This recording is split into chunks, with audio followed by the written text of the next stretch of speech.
I'll help with the adjustments. We're adjusting right down here. All right. I should practice adjusting. And this is your center point. Meaning? Essentially, to position yourself here for the filming and recording of the show. This so is don't wander. This is a do not walk along the stage here. Okay. Well, it depends on how well you can project to how far you move from the microphone. I could take that with me. But no, I'm not going to do that. I think I'm going to be fairly stationary. Yeah. And so if for some reason we get into a situation where the adjustment isn't proper, it's just right here. No, yeah. I will take it out. I'll wind you up. Right, but I'm the second reader. David may be tall or taller. You know, I've got a little bit of concern for David Bean. I'm surprised that he hasn't.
Testing, 1, 2, 3.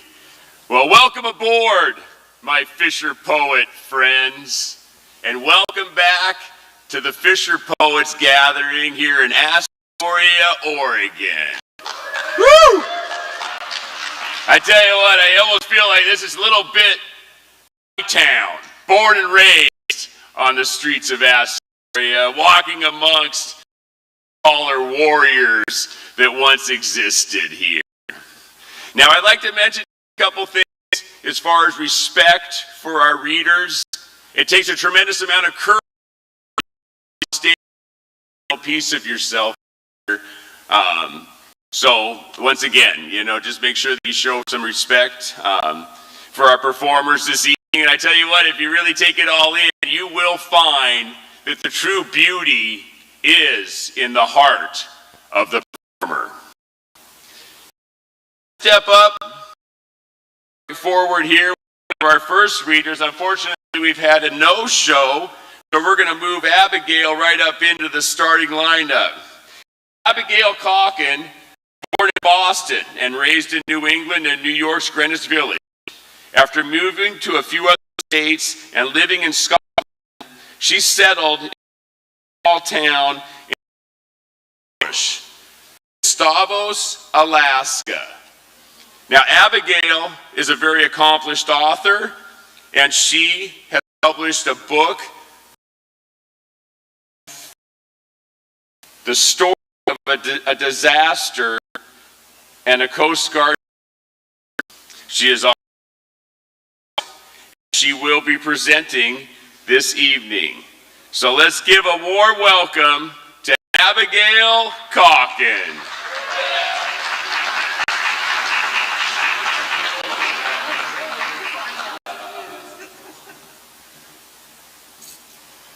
The other place,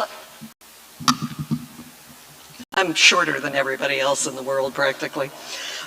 The other place I claim hail from is Nova Scotia, where half my family lives.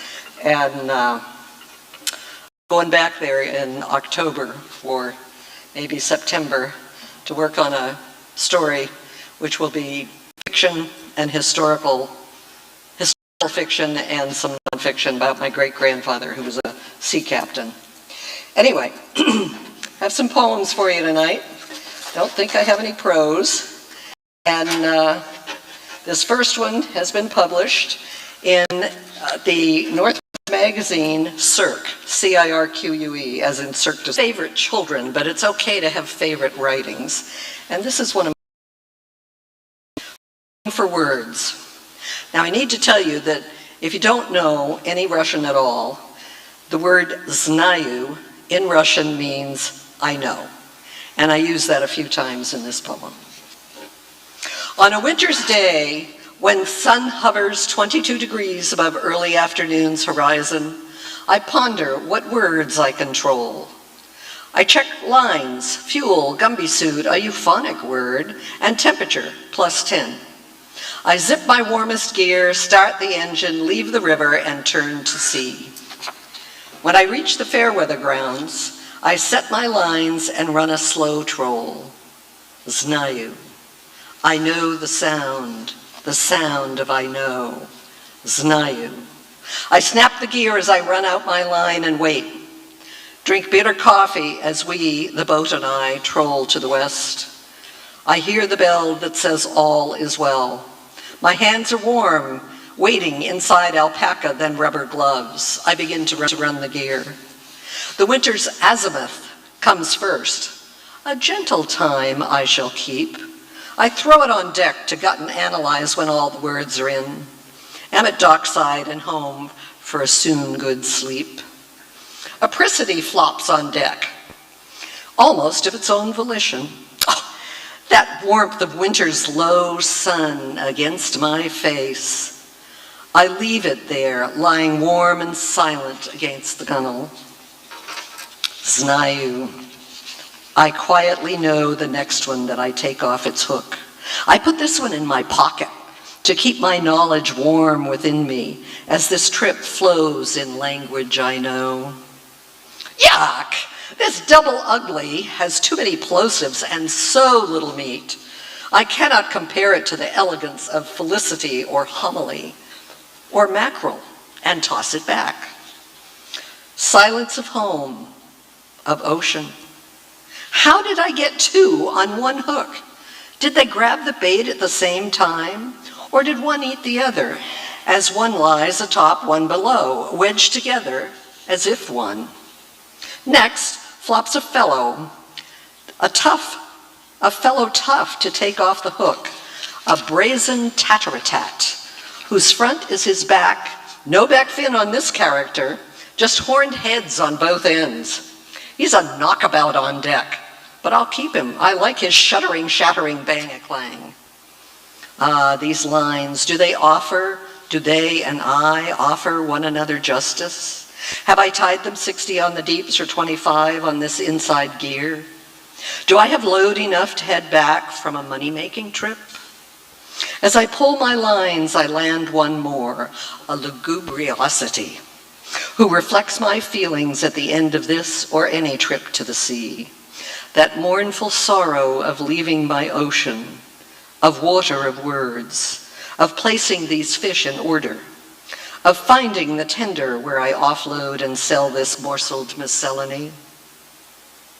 I am bereft when they are no longer in my hands, and I head home to my long sleep.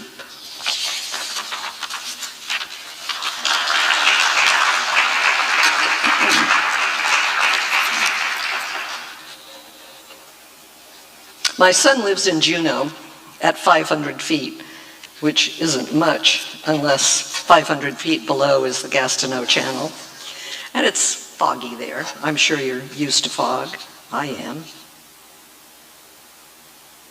So I sat for a week and watched the fog. Fog.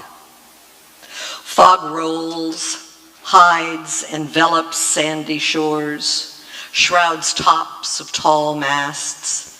It hides all, rolls like a dragon tail, rills valleys, covers houses, hills, pathways, docks. It hides the mountains, hides the waves, hides boats in the fleet, breaks into clouds below the hillside where I sit, leaves phantom trails, ties bows around vessels, outlines the land, the masts of neighboring ships, till the wraith of wind sweeps it away, turns the sun into a faint, parts to reveal a rainbow, jettisoned from a cloud, parts to reveal sunshine, laces around mountains or boats to deceive us till all is invisible.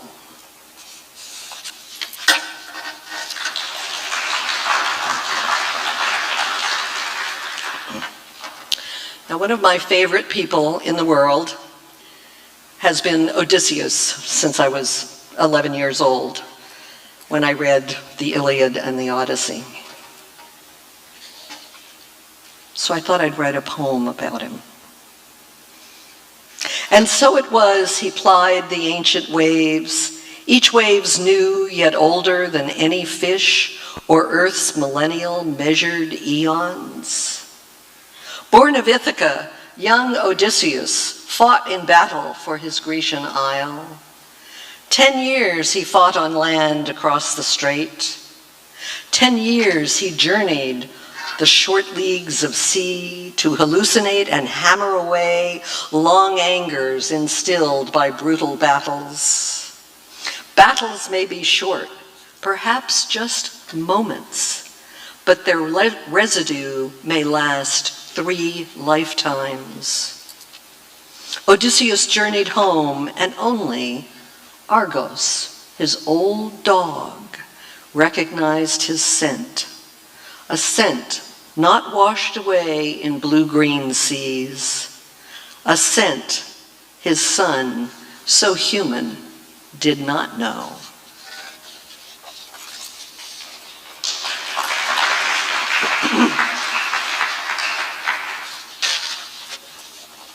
Now, I know when you're married, you're not supposed to fall in love with someone else, but Given that I've probably fallen in love maybe 15 times in my life, I don't know, a dozen, you know, whatever.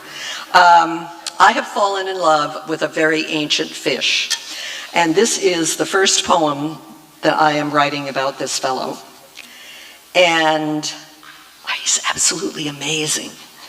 I wish I could deep sea dive so I could go down. There's a video on YouTube of some fellow just stroking him as he swam by. And I thought, oh, I want to be there and do that. Coelacanth. Coelacanth is a fish whose ancestors lived 420 million years ago.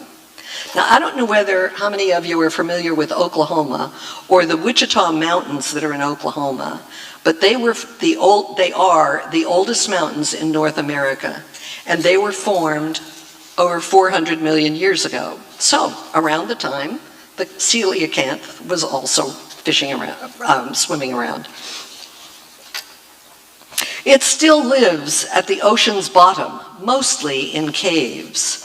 It was considered only a fossil until 1938, when a trawler caught one off the coast of South Africa. He contacted a natural history museum curator.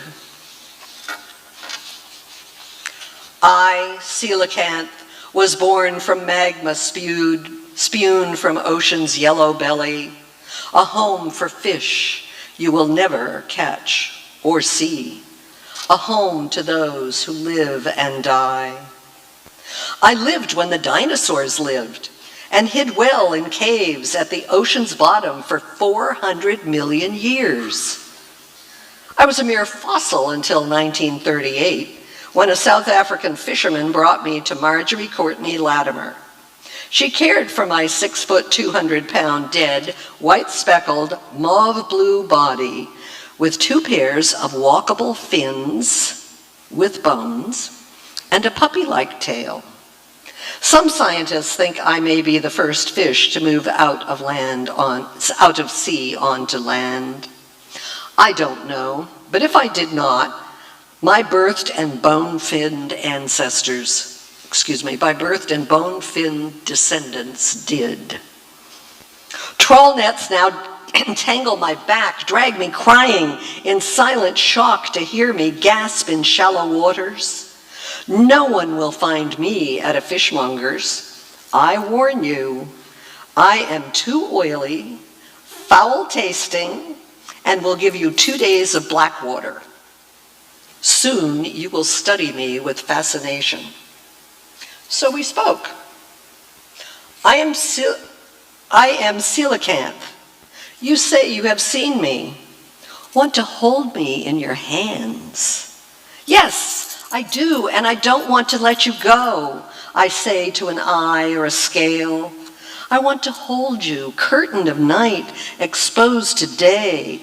Shall I put you in the galley, wheelhouse, or back in the ocean? Shall I save you for my desk at home, a trophy of life's beginnings? It answered, I am alien, prehistoric, one of the 24% who survived the asteroid. Now, saved by you, a random curious fisherman, you'll put me on a shelf in your library. Sit me with your pride in peace on our planet. I miss the depths of my former life, but it is my fate that trawler Captain Goosen pulled me from my environ and plucked me to his deck to preserve me for a laboratory shelf. With his net, he reached back through time and brought me to your knowledge. You now label me and my 500 immediate relatives as critically endangered.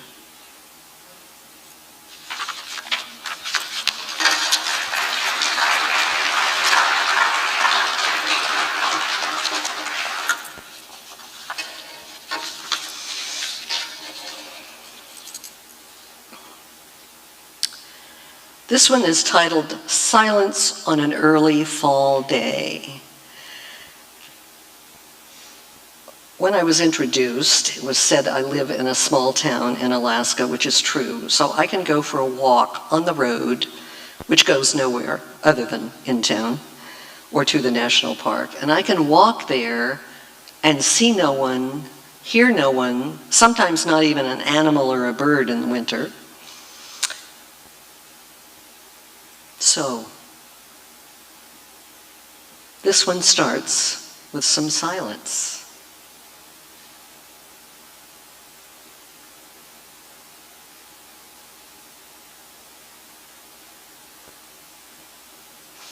I walk in the park, hear no footsteps, no sound, no wind, no waves, no rain, see no clouds, no sun, no bear paws or moose hooves land on autumn's newly fallen leaves.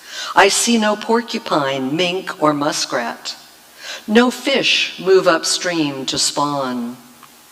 Fingerlings still head out to sea for 3 to 5 years before returning to their spawning. I smell the late blooming flowers of changing plants. Fleabane, hyacinth, goldenrod, nagoonberry, elderberry. I taste nagoons and salmon, kelp and blueberries. I smell and taste the salty air, the salty water. I stand motionless in the purity of silence. This poem should have no words.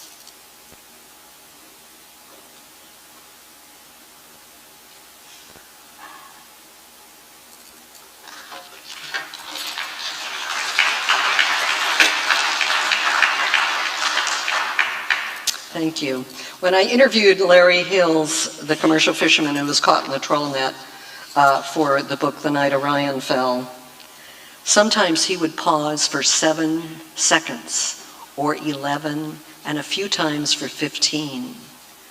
And it's amazing to sit in a room with another person in utter silence and just wait for him to come up with the next words of his being trapped in the lines, trapped on the net reel, and then beginning to talk again.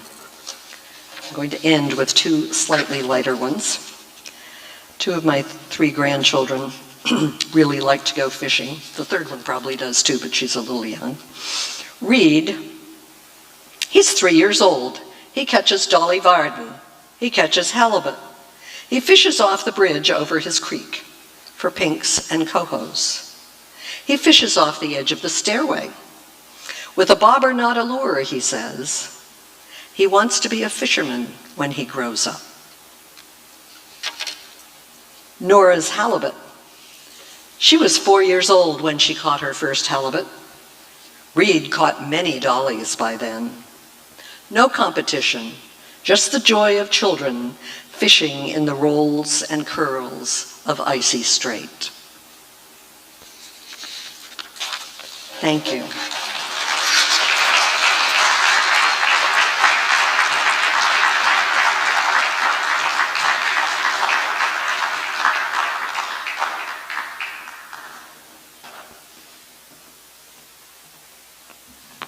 Oh, thank you very much, Abigail. Beautiful, beautiful presentation. Now, moving forward, our next performer will be Balika Haakanson. Balika Haakanson was born and raised on Kodiak Island. Both parents fished around Kodiak, Dad in the winter, longlining and jigging, Mom in the summer, seining. Balika rebelled in middle school by set netting in Uganic, but eventually came back to seining, mostly with her mom on the Renaissance. In school, most of her favorite teachers were summer fishermen. So Balika went to school to become an educator and then rapidly realized that she liked teaching. She became stingy for her summers with her own children and retired from fishing just before her first daughter was born 19 years ago. 10 years ago, her family moved from Kodiak to Seattle, where she teaches middle school science. As often as she is able, Balika heads home to Kodiak to be surrounded by the ocean and the people and culture that she calls home. Please welcome Balika Haakanson to the stage.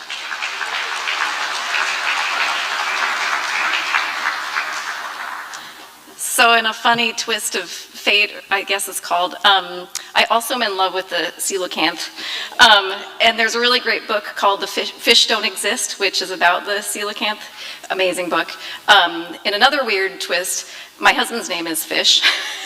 Well, his name's Sven, but everyone in my town calls him Fisherman or Fish. And he was the one who opened the package with the book entitled Fish Don't Exist, and he was very confused.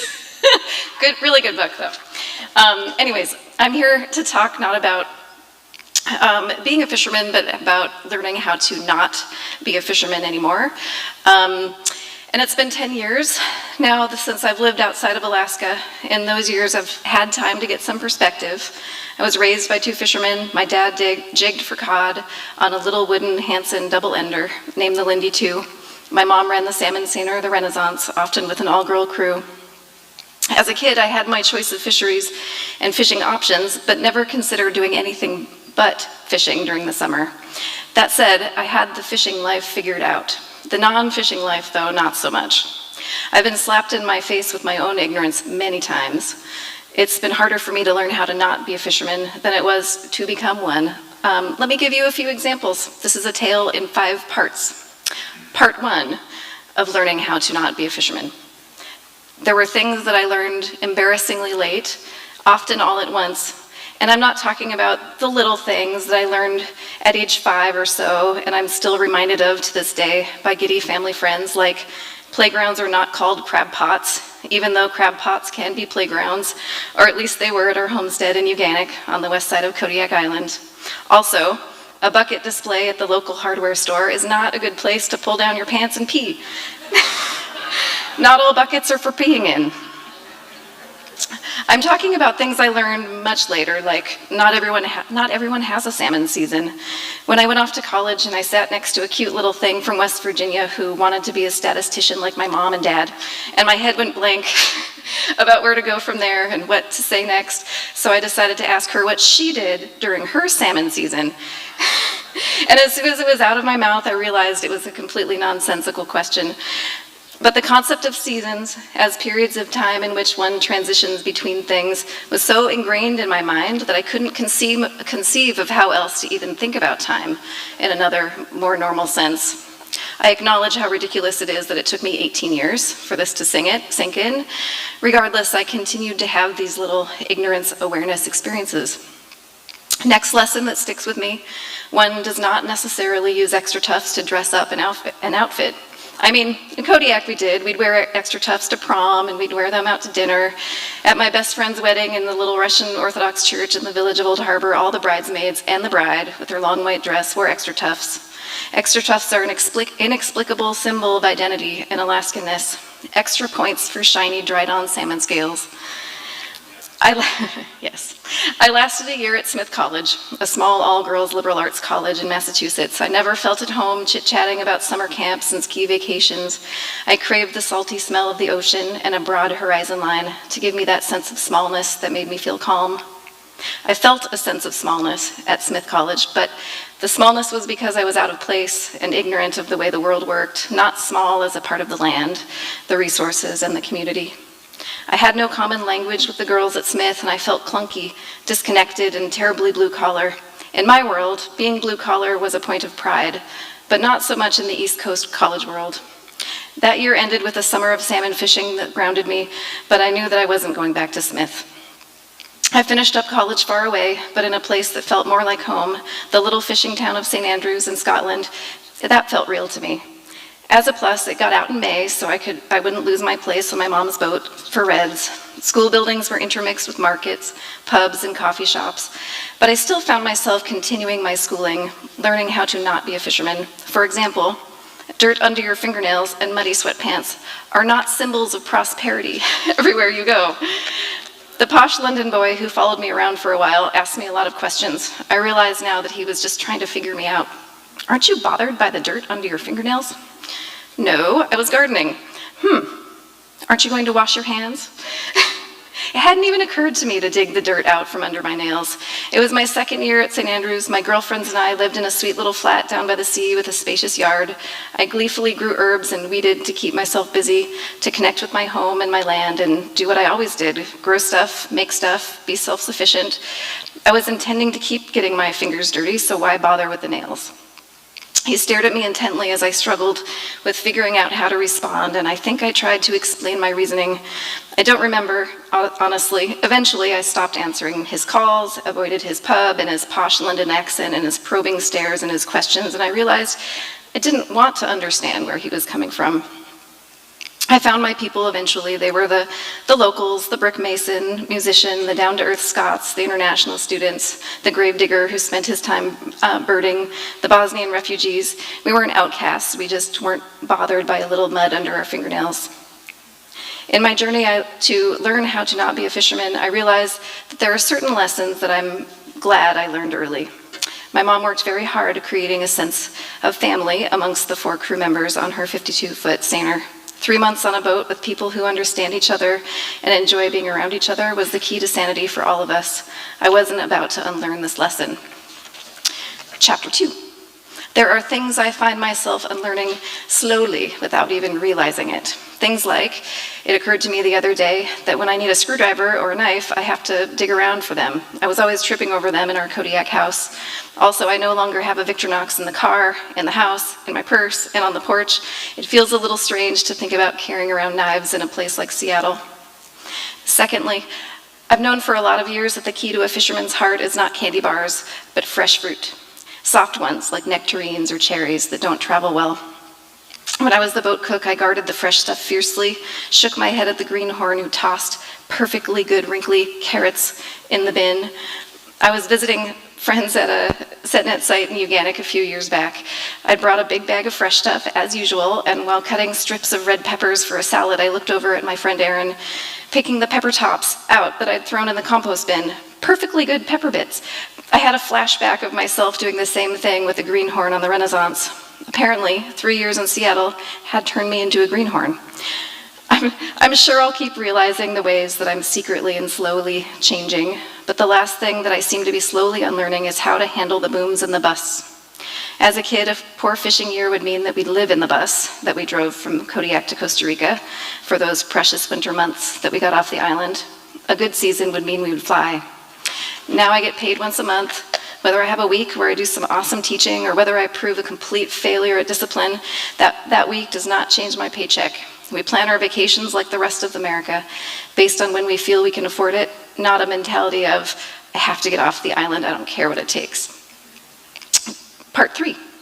There are things that can't be unlearned, and I don't plan on trying to unlearn. Solitude.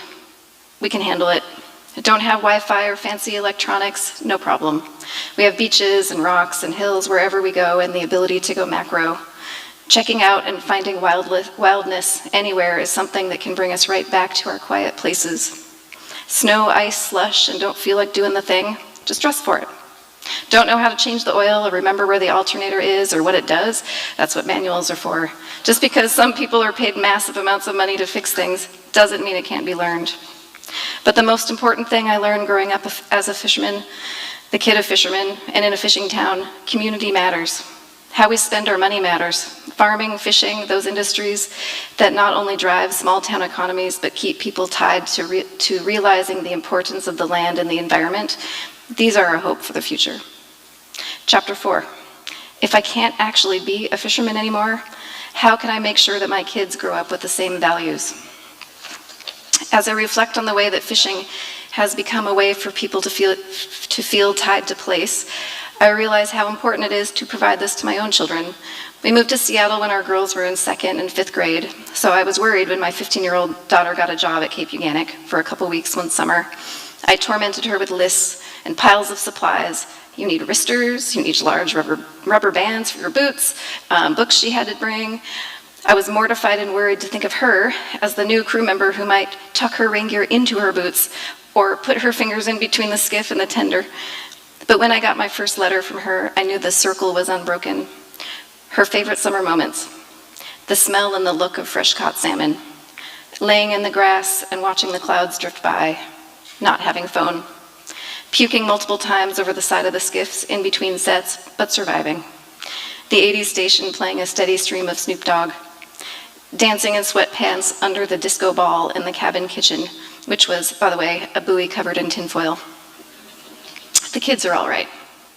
I teach 8th graders in Seattle, and when I think of the summers that many of these kids have, I feel mostly sad. iPads, Minecraft, day camps, organized activities. Maybe crab pots are the perfect playgrounds. Chapter 5. Scrap those first 4 chapters. Maybe once you're a fisherman, you can never not be a fisherman. When I was having babies, I read all the birth books, but one specific one resonated. This particular book, Hypnobirthing, talked about natural pain relief through visualizing one's happy place and to practice it daily as a workout for the big event. There are still days when I pull out the image trapped in my psyche now and visit the place that makes me feel most at peace, even though now I'm living in a big city. It's August 15th, 2 a.m. in Katoi Bay. My muscles are strong from a summer of working. The sound of the engine hums gently and deeply in the background. I'm in my rain gear, collapsed on a perfectly coiled cork stack, staring up at the Perseid meteor showers on the way to Anchorage. My boots rest on the leads. I smell the familiar warm, musty rain gear scent and the salty brininess of the Seine. Around me, other boats also head towards the dark cove, and the yellow cabin lights around me shine dimly into the dark night. I feel both small and big at the same time. The tote of fishing gear will stay in my basement, and even though I've popped the last salmon scale off my extra tufts, I still feel that familiar sense of invincibility when I slip them on when snow falls. Because even though I'm no longer a fisherman, those lessons about life, nature, and community are a part of my story, my values, and that's what counts. Thank you.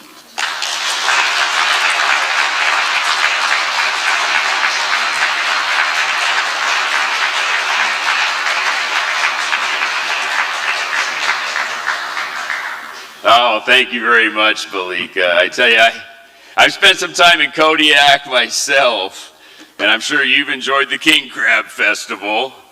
And I've also almost been arrested for lighting fireworks off at the fuel dock. Not recommended, not recommended. Well, as well planned as every fishing trip goes, there always seems to be a bit of a hitch in the giddy-up.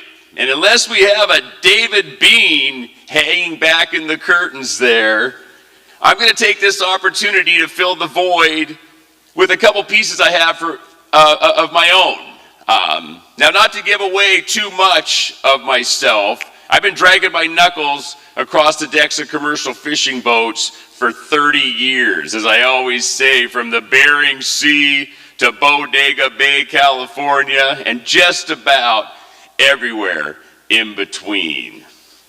Now, working on the deck of a Bering Sea crab boat will test every fiber of your being. To be 100% present all of the time will simply drive you insane. The screaming of the hydraulics, the winches, the pots slamming onto the steel launcher, slamming into the pots along the deck with them. These are things you have to find a way to escape from. You have to be able to go somewhere where you can be with yourself, and essentially anywhere but where you are at that moment. Now, this piece I appropriately title The Escape. The ocean is cold and the wind will not rest. This season will demand nothing but your best. You hear it in the rigging. You feel it in your bones. You've been here before. You know the routine. It's time for escape. It's time for the dream. A touchdown, three-pointer, the long home run ball. Always the hero. They cheer from afar. I've been all these things. The dreams keep me sane. Leaving myself for as long as allowed. The cold and fatigue are kicking my ass. Feeling the pain and ignoring the fear. Wishing myself anywhere but here. The days don't stay long and the nights never end. It's just me and this ocean and some of my friends. What a perfect career for a monkey like me. They say no bananas, and I can't find a tree. The dreams that I have, they're not all about me. I dream of my family and all those I love. I dream of my daughters. I dream of my son. I dream of the summer and all of the fun. Alone with myself on this cold frozen deck, I dream of my life. I dream of the check. The moon shines so bright on this clear, cloudless night. I dream of full pots and crabs on the bite. The problem with dreaming is that's just what it is. The wind is still blowing. The ice is still cold. I stand with my brothers by my side, thick and thin. We look at each other and dream of the end.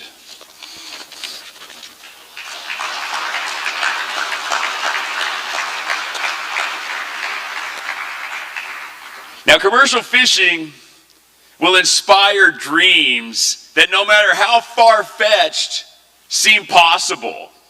It draws men to the sea. Many men aspire to move up, own their own boat, and continually work within the industry.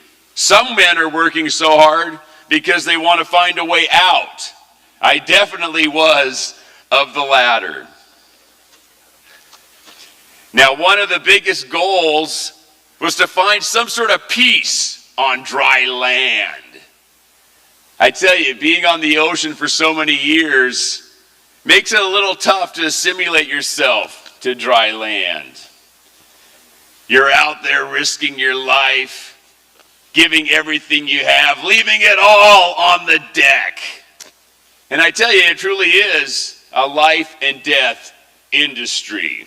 And then returning home, you have all this pent-up energy, everything, once again, that you've been dreaming of doing when you got home. You feel such a sense of urgency to make it happen. And more often than not, this energy will lead you awry. This piece I call Peace on Dry Land.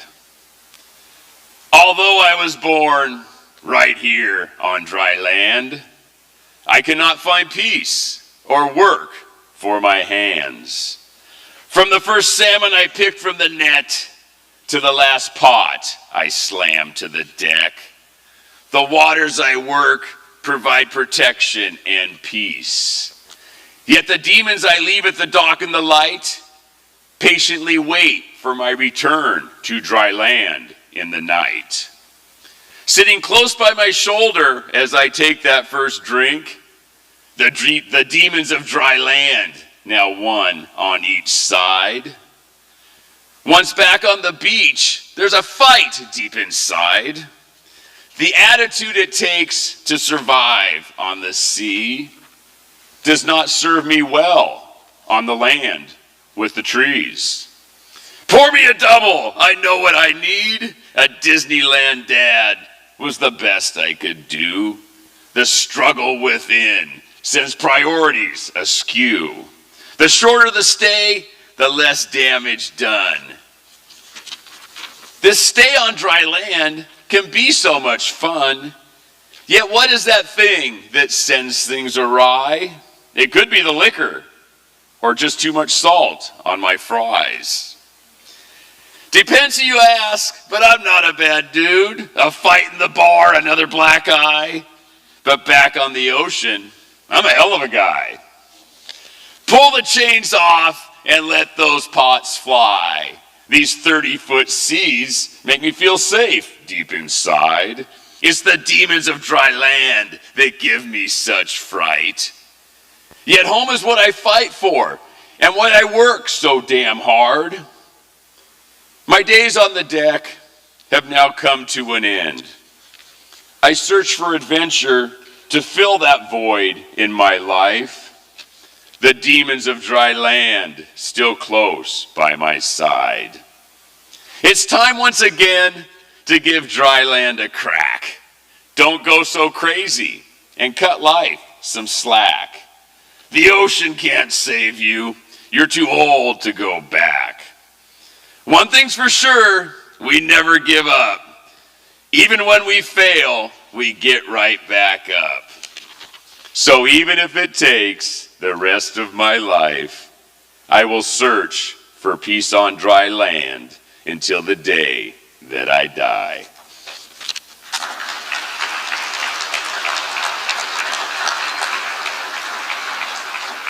All right, well, I'm just going to mention a couple things here as we move into our first break of the evening. Immediately following our performers here at the Liberty Theater, we will have the Poetry Slam. Now, I believe, Doug, this is available to everybody. You don't have to believe it to be a performer. Anybody out there, if you feel the need. Now, there are a few parameters wrapped around this. It can only be 60 seconds. It must include 3 colors, 3 sounds, 3 smells, a voice, which I'm not really what that, maybe that could be your own, but it needs to have a voice. Someone needs to speak, and it has to be about fishing.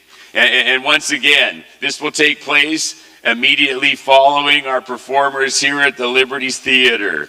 So I'm going to let you loose for a bit.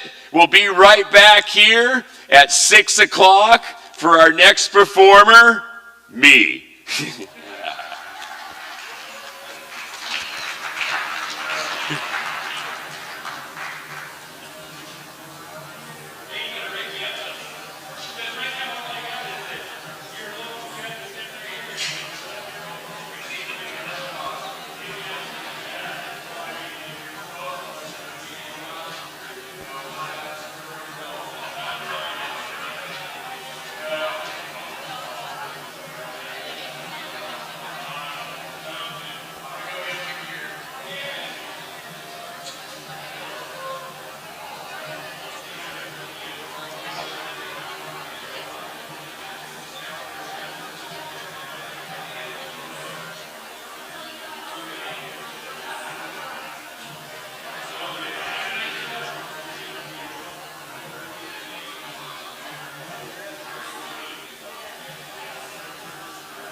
right You there. know, if they, because I think they just like didn't have the space for that sound. Yeah, it's Was it working okay? yeah, it's working okay. It's just people need to talk directly into it, or else when we try to get the level up, Uh-huh. ringing Oh. space towards the speakers. Okay. You know, so we just want to make it easier for people to get right on it and be able to see this. Yeah. You know, because that's the thing is like when they're trying to. Yeah, so long as the mic faces the back curtain, it's good. Yeah, exactly. Yeah. Okay, now the second act is with the guitar. Lou is going to. Are you going to come up on that? Okay. Yep. When Lou gets up here, I'll grab that. And pull Okay. it over and we'll Perfect. transition. Because I mean, we could leave that one up to me, but it wouldn't probably be that great. Not my string.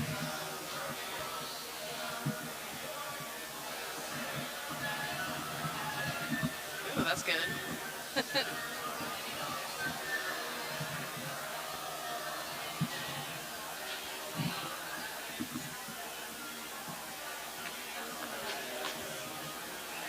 All right, there you go.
Okay, I'd like to welcome everybody to the 6 o'clock hour here at the Liberty Theater. And once again, welcome everybody back to the Fisher Poets Gathering. This is the 26th one, I believe. So let's give everybody a round of applause for getting to see this beautiful operation.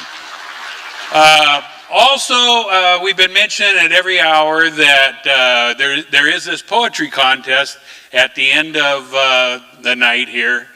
So after the 9 o'clock sessions have all finished up, we'll go right into this poetry contest. Poetry contest is open to anybody who is attending. If you have a Fisher Poet button, you're welcome to read. And but there are rules, and the rules are a little complicated. They're so complicated that if you just meet some of these categories, I think you might be all right. But the one category you got to meet is it can only be 60 seconds long, has to have 3 colors in your poem, has to have 3 sounds in your poem, 3 smells in your poem, it has to have a voice in your poem, and whatever that means. I think if you're reading it, there's a voice in that poem, and it has to be about fishing. So, and also I'd like to thank Nevada, Kelly, and Liv, our sound people here. Let's give them a round of applause for making this all work tonight. And also to all the volunteers out front, checking buttons and helping everybody out. All of this helps to make everything happen. Give them a round of applause. Thank you.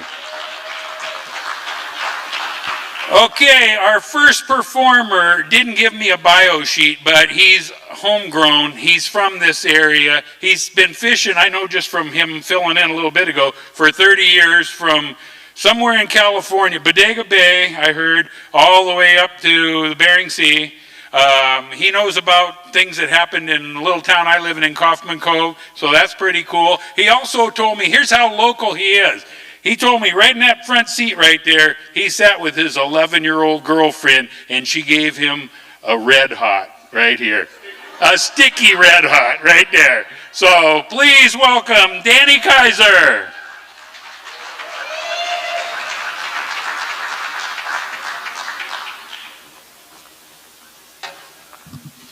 All right, we're going full rubber jacket on this one. As you can see, I went outside and I put on my gear. I don't get to wear the gear very often nowadays. It's been almost 2 full years since I've stepped foot on the ocean. Now, as Doug shared, and I shared before, born and raised right here in Astoria, Oregon.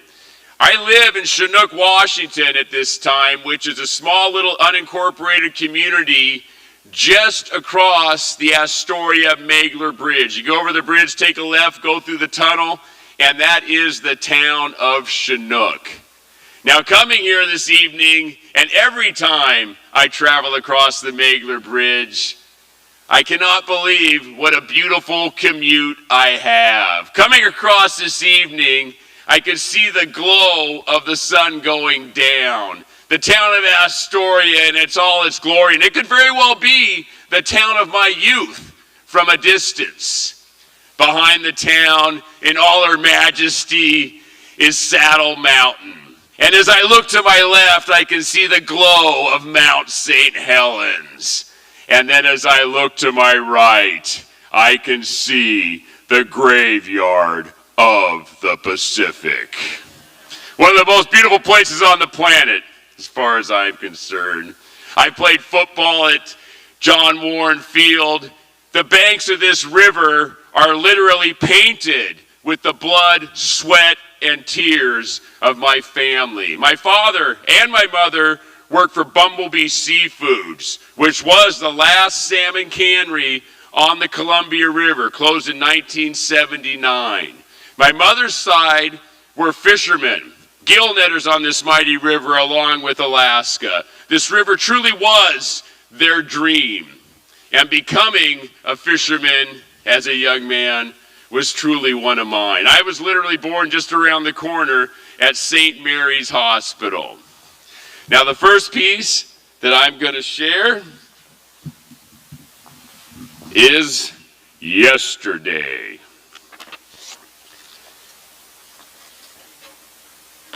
As I long for the ocean and stand near the shore, flooded with memories left wanting for more. From the banks of this river, so close to my home, to the far-reaching places, so cold and alone.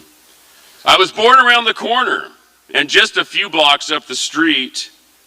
My father was the foreman. He worked for Bumblebee. My mother's side were fishers. This river was their dream. Clifton was the town. Marinkovich was the name. A family catching salmon. Legends in the game. I'd watch the men unload their catch. Sweet smell of money is what they said. I had a skiff and a piece of net.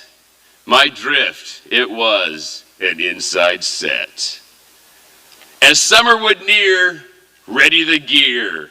North to Alaska, the men would all disappear. I would dream of going with one day, but that bumblebee would up and fly away. When they shut down Elmore, Astoria died a bit that day. Hitching a ride with that big bee, well, San Diego and Hawaii were just two of the stops for me. Yet destiny would have its way. I would come home to fish one day. And my first drift when I came back was right on this river with my Uncle Jack. Yet that was not enough for me, so I packed my bag for the Bering Sea. The Maverick, you see, was just the boat for me. Definitely not the biggest, but tough nonetheless. No matter the weather, up to the test. Catching more crabs than boats twice her size. This was just the beginning of a long, crazy ride. Bristol Bay in the summer, a reprieve from the cold. Buried in salmon and dripping with sweat. Fish are so thick, we need a new net. It took me a bit, but I soon figured out halibut and black cod, that's what it's about. Baiting the hooks and hauling the gear. I fished Dungeness when I had some spare time, yet all of the money was in the hook and the line. The boat, I found out, was a safe place for me. I seemed to fit in with this rowdy bunch, fist fights in the morning and drunk before lunch. We all have a reason for choosing this life.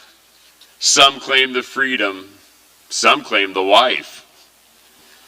When I look back and take it all in, the home of my youth no longer is. The pilings mark what now is gone. Getting much older, I have some regrets. Yet given the chance to do it again, I'd be back on that ocean. You bet you, my friend.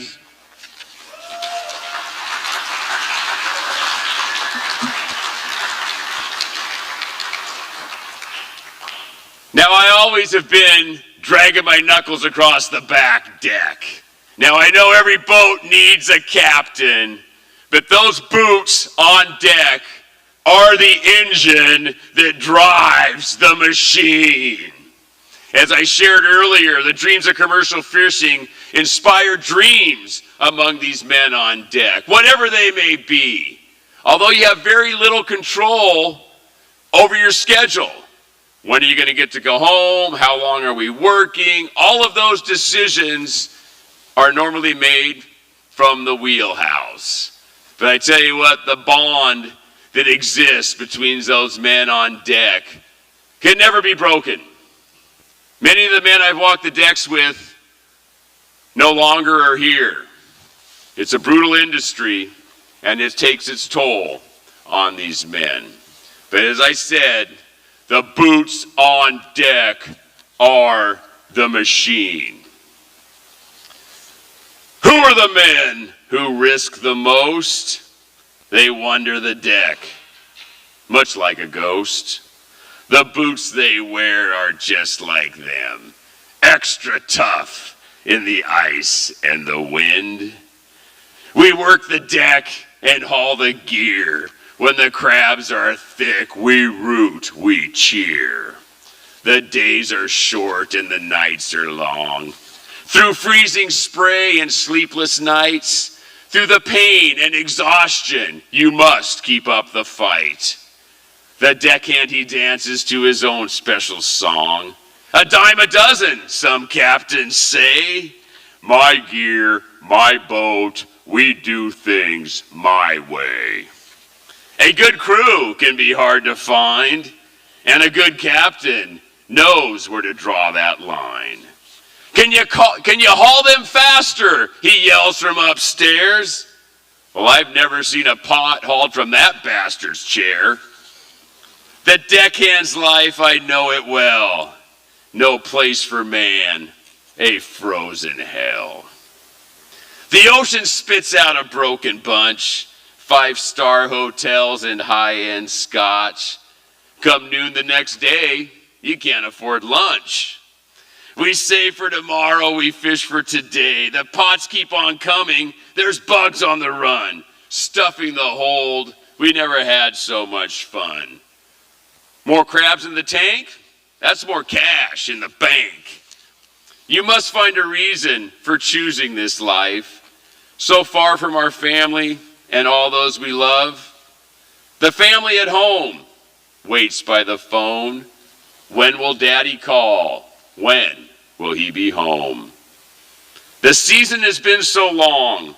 We don't have much left. Our energy's gone.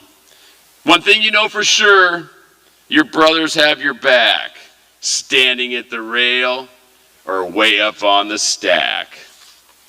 When all is said and done and the gear is on the beach, you feel it deep inside. The end is within reach.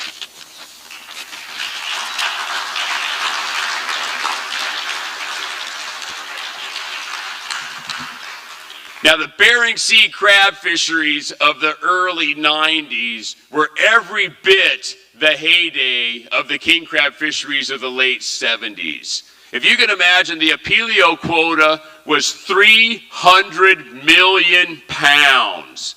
Young men were racing to Alaska with dreams of getting rich. Yet there was just one catch. There's a very good chance you may die trying.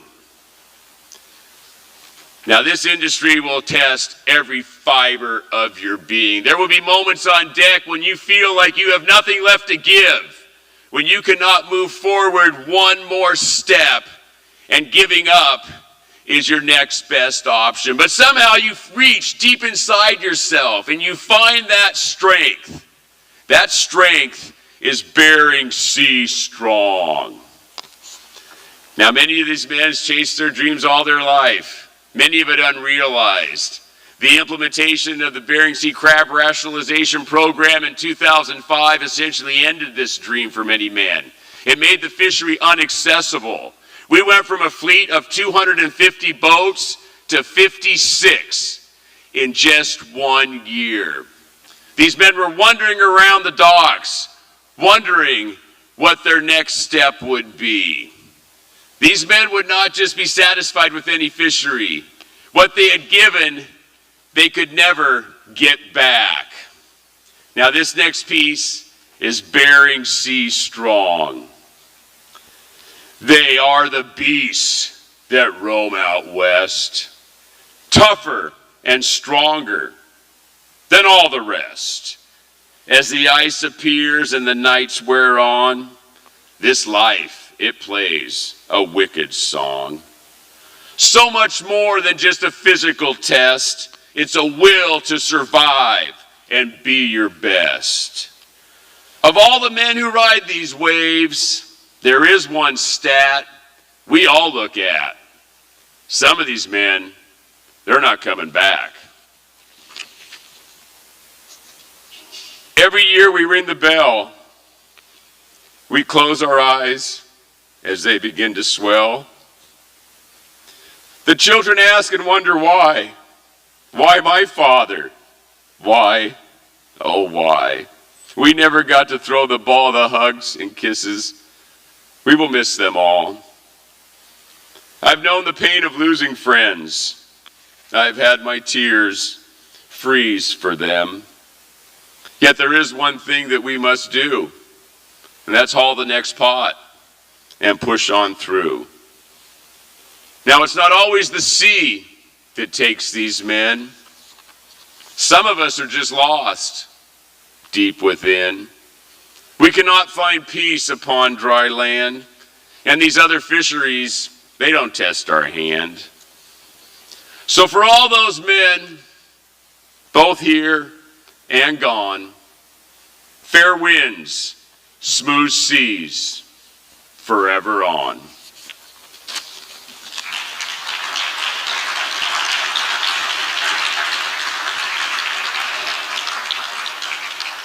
Now I want you to remember to never forget, because I promise you there will be moments when life will test every fiber of your being.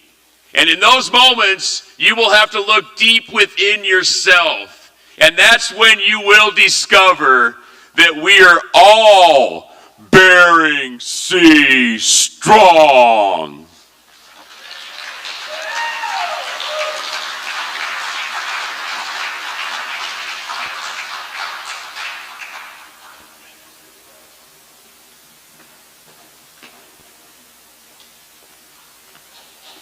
Okay, once again, let's give Danny Kaiser a big round of applause.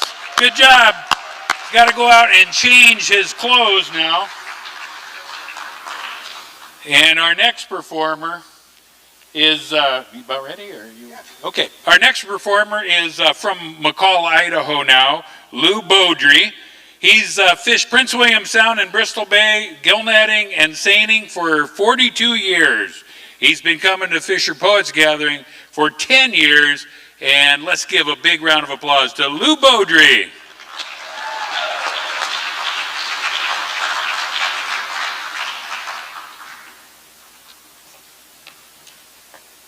Thanks, Nevada. Can I get this out of the way too?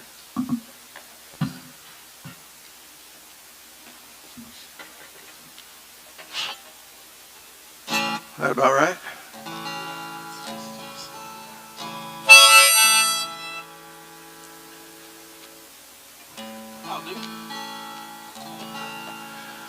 So, for most fishermen, there's a dilemma.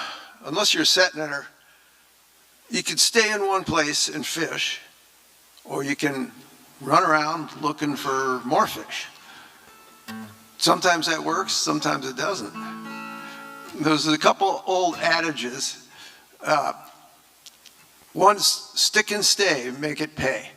Well, that works if there's enough fish to make it pay. The other one is keep your gear in the water, and that's what this song's called. If you want to succeed at your fishing job, gotta be smart, you must work hard. One more thing that I might add, sure does help if you got a plan to keep your gear in the water.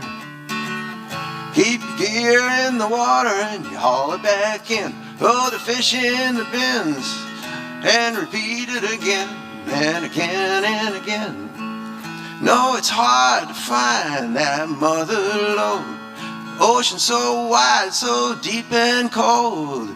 Who knows where those fish might be? If you want to load up, take a tip from me and keep your gear in the water. Keep your gear in the water and you haul it back in. Throw the fish in the bins and repeat it again, again and again. Oh, you never really know how the season's gonna go. It's always full of surprises. Only thing that you know for sure is the tide recedes and again it rises.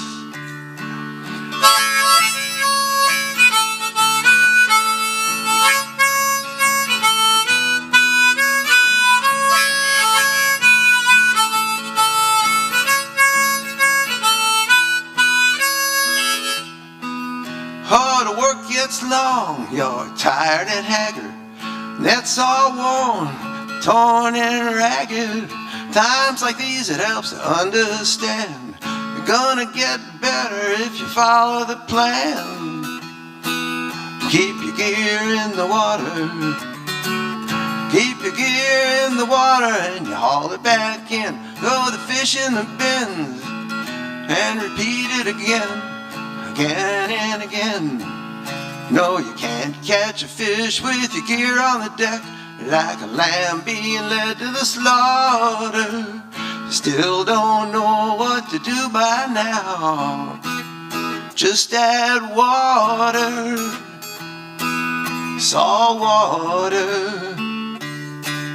Keep your gear in the water, keep your gear in the water, and you haul it back in. Throw the fish in the bins and repeat it again and again and again and again. Remember to follow the plan.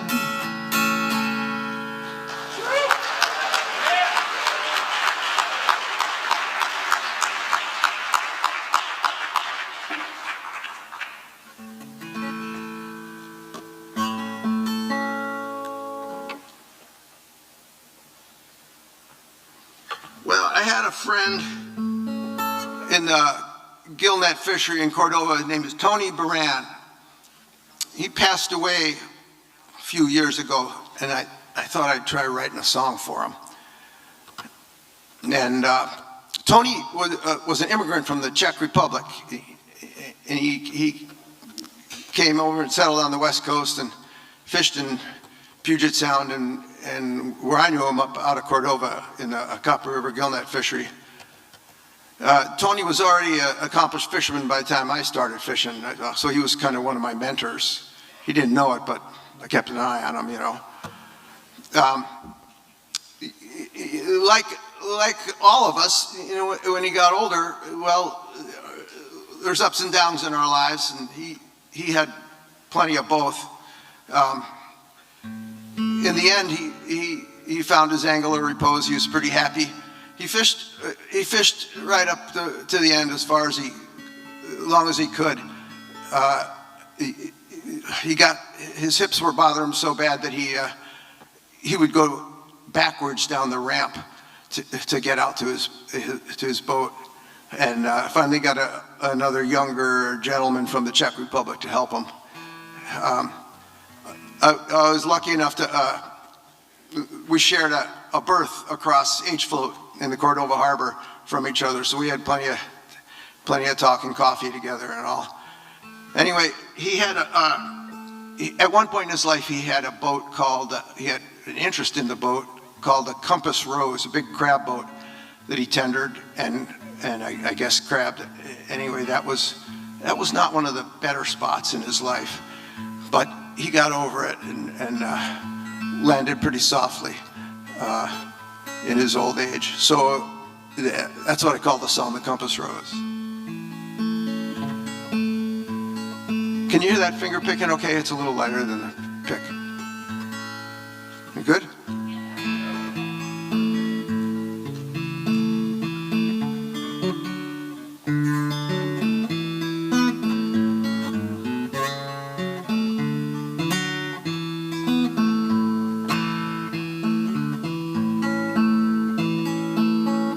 There's a place on every sailor's chart they call the Compass Rose. It shows direction, points true north, from which you set your course. Now if you're traveling through these waters, with their many rocks and shallow shoals, keep your hand steady on the wheel and stay lined up with the compass rose.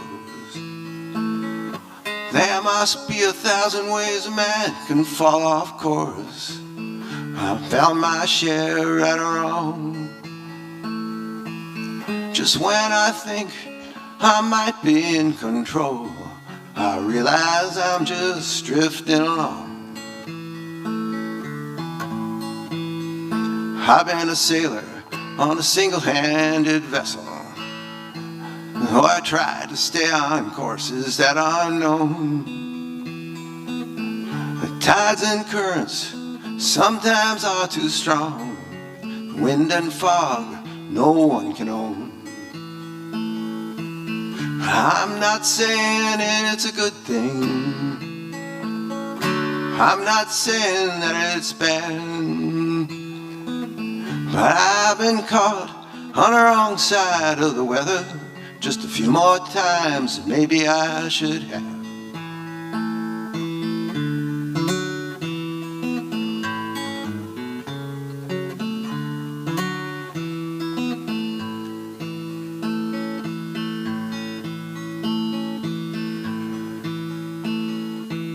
When I was younger, I worked harder. Sometimes now I think maybe I still should. But there's no shame just to carry with the current. Right now drifting's feeling pretty good. And I guess I really do not need too much. You cannot hold what matters most to me. Like talking coffee with a dear old friend and a sweet salt breeze blowing across the sea. I have had some times, I'll tell you, as I sailed upon this sea. I have laughed, and I have cracked till I cracked open. Wait. I have laughed and I have loved till I cracked open. And by God, that's been enough for me.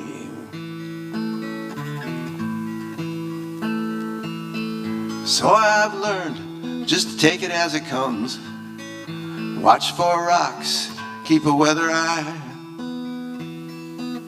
So raise your glass and return my smile as you see me passing by. And I'm not saying it's a good thing. I'm not saying that it's bad. But I made it through from the wrong side of the weather just a few more times, maybe I should have.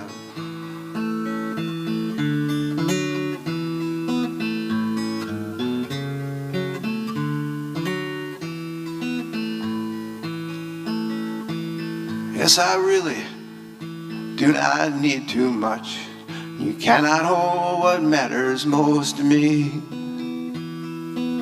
So raise your glass to a dear old friend who's lying easy on the anchor in the lee.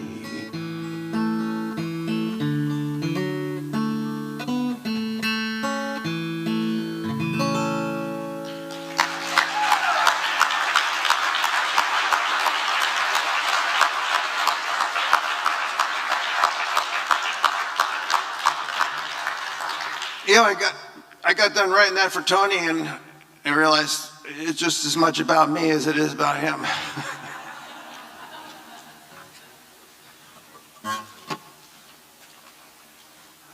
Okay, so I had a bunch of boats during my career fishing. Then a boat is it's a real symbol of freedom.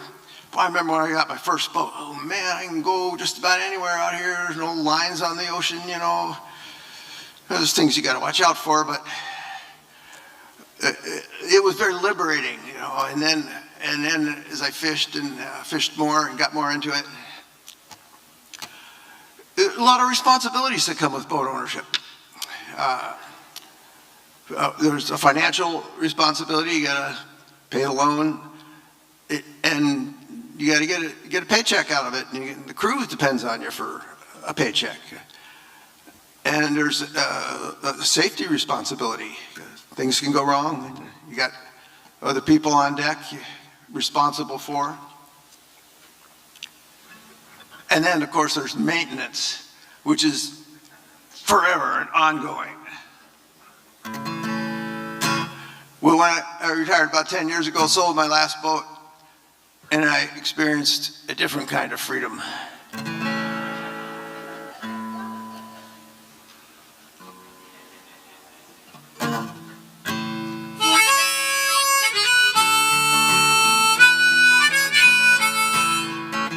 There comes a time in a man's career when he must let go something he holds dear, like an old pair of trousers or a well-worn coat. My time has come. I sold the boat. He went to the bank, got a great big loan. He wanted to buy something I didn't own, with a little regret. But at last, now he's got the boat, I got the cash. Oh, I'm not throwing one more dime into that fiberglass hole. No, I'll never pay another bill at that storage yard, and I'll never have to rebuild that tired old engine one of these days. 'Cause the deal went down and the boat went away.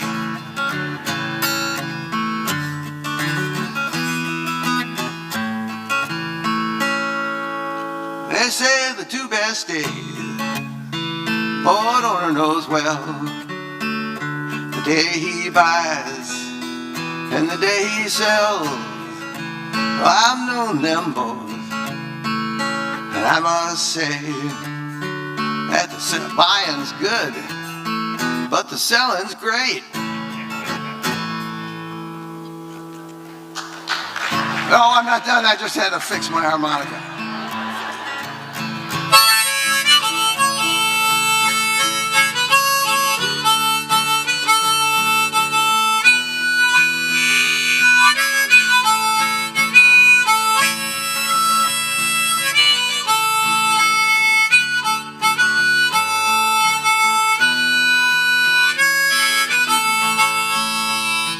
So I'm closing my accounts at the hardware store. I'll never have to buy 500 gallons of diesel fuel anymore, and I'll never have to use a grinder, catalyst, or gel coat. I'm free at last. I sold the boat.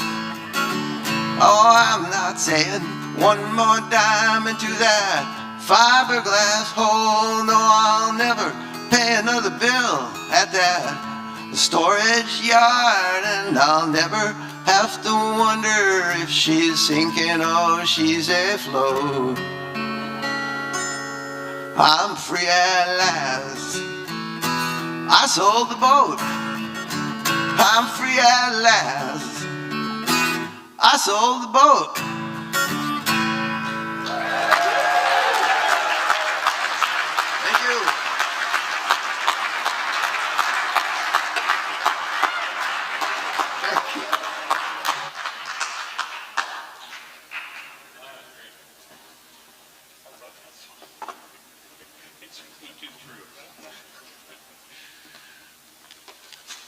Okay, everybody, you know, Lou lives in McCall, and you know why he lives in McCall?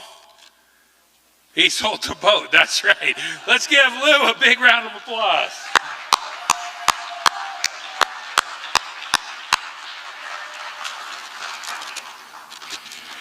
Okay, that was wonderful. Our next performer is Mary Jacobs, and Mary has fished crab, shrimp, salmon, herring, probably a couple other things in there too, throughout Alaska for 40 years. 25 of those years she skippered her own boat, generally with an all-women crew. Most of the time was around Kodiak.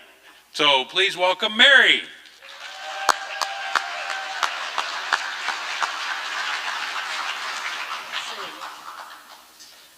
Get this down. Yeah, got it. Boy, I sure love to hear Lou's songs. He's great. And boy, I wish I had a voice like Dan. he can really belt it out. Okay, In 1979, I had a bad case of cabin fever and missed crewing for salmon. My husband, John, encouraged me to go on my own, and he enthusiastically offered to stay home at our remote cabin in Mush Bay to garden and watch our kids. I fixed up our 29-foot boat, the Invader, hired 2 girlfriends, Mary Relier and Vicki Vesey, left my 8-year-old boy and 3-year-old daughter with my husband. Oh yeah, John also agreed to watch Mary Relier's 8-year-old son and 10-year-old daughter. Vicki also had an 8-year-old boy, who we also left with John. 3 8-year-old boys, what could go wrong? But that's another story. Luckily, my 4th crew lady, Jane Eisman, had no children. During my first set ever as skipper, the exhaust broke and filled the cabin with smoke, leaving us choking and coughing. I aborted the set and crept home for repairs. The following week, all fixed up, the crew and I again left our 5 kids with John and with renewed enthusiasm, headed away from my home at the head of the east arm of Uganik Bay. This time I wanted to travel farther to Broken Point at the mouth of the bay. Mary Relier and Jane slept in their bunks. I drove the boat under a full moon, thought about my 2 kids, and cried, especially Balika, who was only 3, and had reminded me that she would never leave me. "I'll keep you company," I heard Vicki call up from the deck. "As soon as the water boils, I'll bring tea." I wiped away my tears. Vicki brought 2 steaming cups of mint tea and sat next to me the way I used to see Chuck keep John company on the same bridge. We drank our honeyed tea and talked about our love of the ocean and its wildlife. In the quiet night, the full moon high and bright above us, we breathed in the salt air. "Thanks, Vicki," I said. "For what?" "Helping me realize this dream and sharing these moments with me." I spread my arms to take in the blue-black ocean under the dawn lightning sky. Just then, Vicki stood up and pointed out crown-like puffins windmilling away from the boat. Later, as the moon set and the sky lightened, we laughed as porpoises played under our bow. As the sun broke over the snow-covered peaks of Kodiak, we arrived at Broken Point. Salmon jumped in a calm and inviting indigo ocean. Above the rocky and boulder-strewn beach sat a rickety summer cabin surrounded by iris, lupins, and tall grass. Floyd Anderson's cabin, I surmised. Vicki cooked oatmeal, made coffee, and woke Jane and Mary at 6 a.m. After they ate, Vicki started the skiff, and I gave the order to set our seine. It went out perfectly. Vicki and I towed our respective ends of the net. Salmon jumped inside it as Jane and Mary watched from the deck and cheered. "Woohoo!" I exclaimed from the bridge. "We're catching fish." But then I noticed a strong ebb current was pulling our boat, our net, and skiff backwards at a steady clip. The belly of my net approached a set net, a gill net anchored along the shore to catch traveling salmon. Mary came up and sat beside me, her forehead knitted with worry. Damn, I slumped in despair. I effed up. I should have realized there would be big tides with the full moon. The current is taking us into that gill net, and this little boat does not have the power to pull it away. "What do we do?" she asked. "Let's backhaul quick."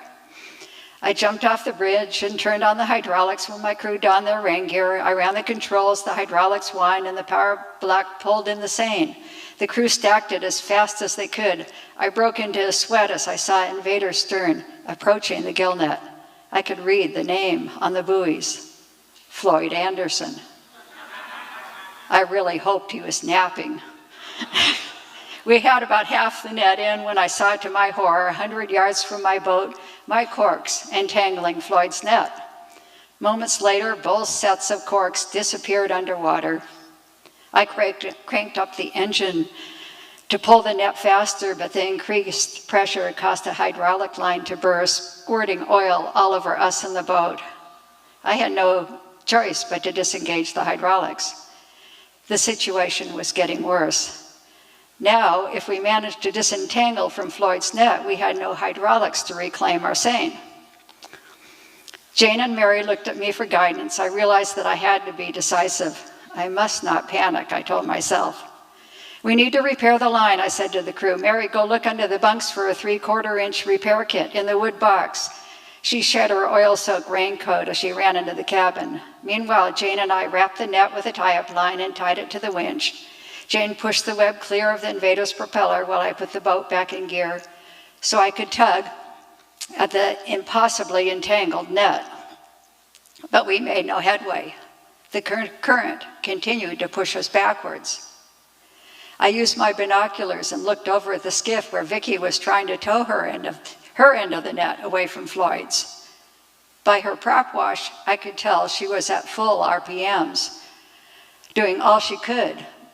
But she also failed to make headway. The strong current pulled the skiff back. I grasped my head in despair as her end of the net disappeared into the tangle of ours and Floyd's. They sank out of sight and into the depths of the ocean. I knew Vicky would realize the futility of her continuing to hang on to our net. Just before her stern sunk, Vicky undid the line, and without any recourse, she skiffed back to the Invader. Her knuckles on the skiff's steering wheel were white. The veins in her neck stood out. She tied alongside and came aboard. I don't know what else I could do. You did the right thing, I said. Otherwise, the current would have pulled your skiff under and you'd be swimming. I kept towing the net, making no headway, but at least no longer losing ground and becoming more entangled. I was a screw-up. 2 sets into my career as a salmon skipper, both disasters. Jane and Mary moved close to the bridge, waiting for my directions. I could not look them in their eyes. To buy myself time, I picked up a tide book and pretended to read it. I remembered seeing John in a comparable situation. I recall his advice to be patient. Tow the net gently until the current changes. Don't fight the weather and currents. Fish smart, not brazen. Then I actually read the tide book and groaned. I paused. I passed on then and welcomed news. The tide just started. We may have to tow here for 6 hours. While you work on the hydraulics, Vicky said, I'll take the wheel. Just then Mary came to the cabin with an assortment of parts. Exactly what I need, I exclaimed. I turned the wheel over to Vicky and told Mary, get a hat, and to Jane, get a bucket of soapy water on the decks. I don't want anyone slipping and falling and getting injured. Jane squirted a bucket of water, added and scrubbed. Milky liquid dripped through our scupper. Rainbow slicks streamed from our stern. While Vicky towed, we took turns on the heavy rubber and steel impregnated line on either side of the leak. Then we hammered the fittings into the hose with bruised hands. An hour into the project, we clamped them and tightened the clamps with a ratchet. We admired our work and turned on the hydraulics to test it. No leaks. Mary and I high-fived. Theoretically, we were ready to haul seine, but all we saw was the underwater snarl of corks, seine, and gillnet web. I knew if we tried to woman hand the nets apart, both would tear, so our remaining net and whatever was left of Floyd's net were deep underwater, invisible. Hours I towed against the ebbing tide. My crew took turns by my side. Vicky, if I thought our net would be damaged, I pointed out the sharp-edged shale boulders on the nearby beach. If the net is hanging up on cutting rocks like those, I said, we will have a lot of torn web. And it's possible that the net is being sawn in half. Then we'd really be screwed. Also, it's snagged onto and being torn by Floyd's anchors. Vicky rubbed the back of her neck. I sure hope we can fix it on board, she said. I know I'll feel like a fool going again without catching a fish. That's what we would have to do if the net shredded. The Invader is too small to pull the net onto the deck and add massive holes. I knew that it could be so bad that we would have to go back to Mush Bay and mend web and splice lines on the beach. Also, I would miss another opening while making repairs. Jane made grilled cheese and tomato soup, comfort food. I ate, but could not taste. At some point on the distant shore, Floyd came out of his cabin, got in his skiff, and picked his other net. Then he approached us. 100 yards out, he slowed, shook his head as if to say, "Dumb chicks," turned his skiff around and returned to his cabin. I was humiliated. We towed, kept the tension on the net for another 2 hours, then the current started to slack. At first, it was almost imperceptible. "I think I see more corks popping out of the snarl," Jane said. "There," she pointed, "there's another." "Finally," I sighed. At first, the nets untangled slowly. Within an hour, the flood tide blew us away from Floyd's net, and we were able to haul ours aboard. Miraculously,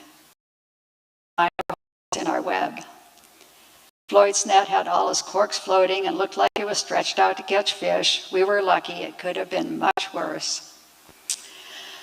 "I'm going to go look for a safe place," I mumbled, worrying about what trouble I could get us into next. I climbed back onto the bridge and waded into the midday sun. I was desperate to save the day and prove I could catch fish, so while Mary I'll hold to the inside of Broken Point, away from the extreme current of the Shelikof. There were no other boats or gill nets in sight. Mid-afternoon, we set the net. I held the boat close to the shore, and Vicky made an increasingly large hook shape with her end. Salmon circled in her hook. Vicky managed the seine like a pro. After 30 minutes, I turned the boat towards her and closed the net, and we carefully hauled it back, adjusting the pulling and pursing speed so we would not lose the salmons swimming in circles inside our seine. Jane and Mary stacked the web, cork line, lead line with precision. When we pulled in the last part of the puckered seine, sockeye spilled into our boat. We had finally started to catch fish. Thank you.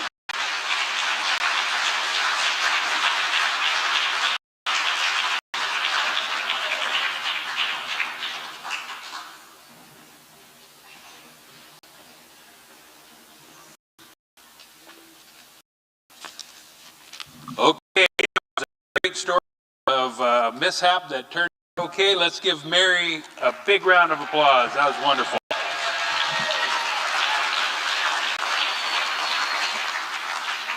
Okay, we're at the end of our hour. We're right on time. We're going to take a little break here. Before we do, once again, I just want to make sure you guys are aware of the poetry contest that's after this tonight. Anybody can join, be jotting stuff down. Needs to be no more than 60 seconds. Your poem needs to contain 3 colors, 3 sounds, 3 smells, somebody's voice. It has to be about fishing. So I don't think it really has to, it could be your thing. And also, I just like to give Danny, Lou, and Mary another big round of applause for a wonderful, thank you guys. And we'll see you back here in about 13 minutes. Thank you.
over to get back on deck.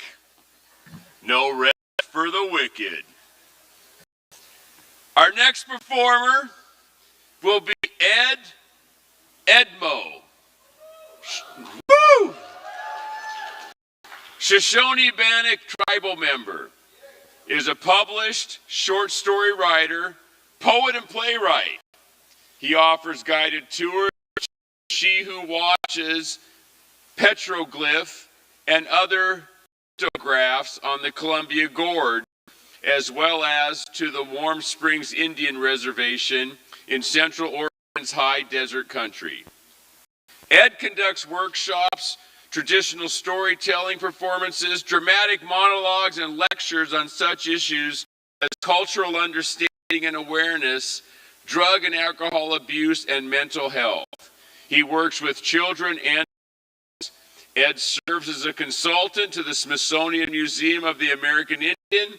He lives with his wife Carol, son John, daughter Siondum, and granddaughter Ciali in Portland, Oregon.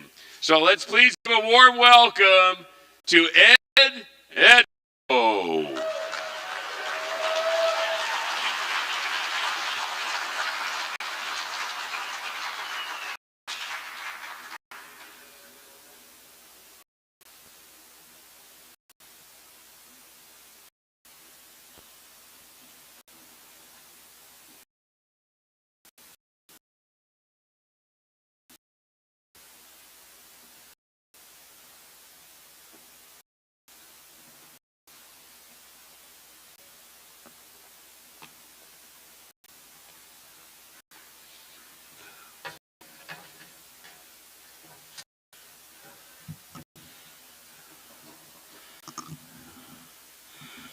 Good evening. My name's Ed Edmo. I was raised at Slalo Falls Indian Fishing Village. About 35 years ago, I was at a culture conference in Coos Bay. This anthropologist got up and said, Indian fishing is labor intensive. I raised my hand, been Indian fishing? He said, no. It's when it's 100 degrees out. You got 20 pounds of salmon on your back. The slam's going through the gunny sack, through your t-shirt on your back, walking up the bank, 4 steps, sliding back 3. It's not labor intensive. It's hard work. It was a boy. Hunting sequence. Hunting Portland, US of A is a Samson attaché case, Parker pen, notebook, and cup of coffee. Running toward the door, grabbing crumb at butt glass, typewriter milling in the corner. I'm in recovery today. Never did a drug or alcohol last night, so got 6 months no alcohol. March 10th, I haven't shot for crank. Thank you. Yeah. Haven't shot crystal crank in over 25 years and heroin over 25 years. There was a friend of mine named Sarah Wood Wortman on KBOO. She had a show called Between the Covers. Interviewed William Stafford, and she wanted me to read the poem. Burnside Cowboy. He walks this mean street. Stetson hat is gone, along with the dream. Bus ticket home is gone. How are the songs are back home? Maybe he'll stay. He's not used to the rain. Besides, silver spurs won't rust in the hawk shop. Last year, they put my poetry to chamber music at the Reeser Theater. This foam was on the hanging in the lobby of the theater. There's been something. Sometimes a song, sometimes a whisper. Sometimes it appears to be animal. Other times, weeping, I hear it. There'd been something that had disappeared from my Mother Earth. I'm not sure what it was. Sometimes at night, come to me in dreams, like the smell of salmon cooking. Remember when the volcano went off? Yeah. I used to read poetry down Tyree's Native American Lit class. And this hippie must have remembered me, took me down to KBOO. And I read this poem that flew to the next night to blast my voice off a satellite. And all things considered, it's an NPR poem. Mountain. I like that mountain over there. I don't want to walk on Old Mountain. I don't want to dig holes in his face. I don't want the smoke to get in the way of the sunshine, because I do believe that mountain's like sunshine too, just like me. I don't want to hurt that mountain over there, because that mountain hasn't hurt me. And besides, I don't want to get that mountain mad at me. I signed the rights over to this poem to the Santa Clara Pueblo to build a senior center. I put my poem on a poster made by a really famous Southwest artist. And I go, you're going to have to feed me because I help make money to build your center. Grandfather storyteller, I come to you with thirsty ears. Grandfather storyteller, weaving words of ancient strength, words colored with ageless time, words cured on warm welcome wind, words float on rivers of purity. Grandfather storyteller, I come to you wisdom, wisdom not yours alone, wisdom I shall share with the children. I was raised at Sala Falls. Treat us to good. You can accept a fair offer. If not, we're going to condemn your land, bulldoze everything off. The Deschutes goes into the Columbia. White man had a gas station and store. He held out for a high price. They told us when they done his gas station and store, and Mary had brown work pants, brown hat, crying to her in bandana. He never sent for his business. Made an example out of him. Lala Blues. It came automaton, atomic government man, with a briefcase in hand, wire-rimmed glasses that hung from his nose. His whining voice came out in a never-ending drone, promising promises again and again. Deafened ears that are paid not to hear. Mouthing heard a pre-recorded briefing session behind armed guards. Again we drowned. I wrote this poem in Scappoose, Oregon. I was somewhere at a friend's place way up in the mountains. There was a postcard about Salala. I wrote this poem. Salala fisherman, you made your nets into the knots, seeing that they held. Little did you know what was to hold you after the sound of water over what used to be. I always keep paper and pencil near me. Haven't you been to Dairy Queen? Dairy Queen veterans? Be honest now. In '82, I was coming back from summer camp. We stopped in Dairy Queen in Florence, Oregon. All-American family sat in the booth. I left my journal in the car, so I grabbed a napkin. I'm writing a poem about me. Pens are out of ink, so I'm really scratching hard. They're watching me write a poem about them. Pretty precarious situation. Dairy Queen ritual. All-American family sits in summer booth. Tall man in jeans, leather boat shoes. Could be an escape executive or an attorney away from his briefcase. Teenage girl, bubblegum nervous, hides behind large coke. Callous-mouthed mother sits there, blonde hair ironing board stiff. Could have been 1950s cheerleaders. She tries to hold it together for one more time, for one more trip to the vacation time Dairy Queen.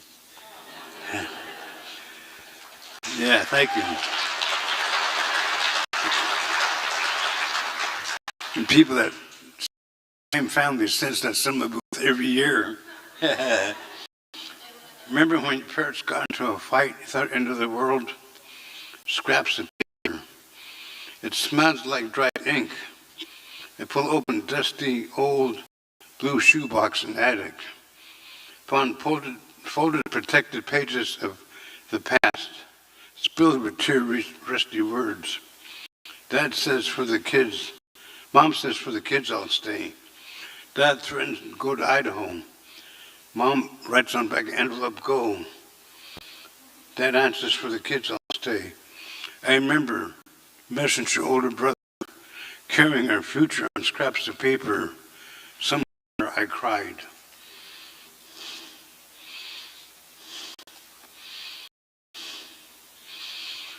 Remember what the 5 and dime store was?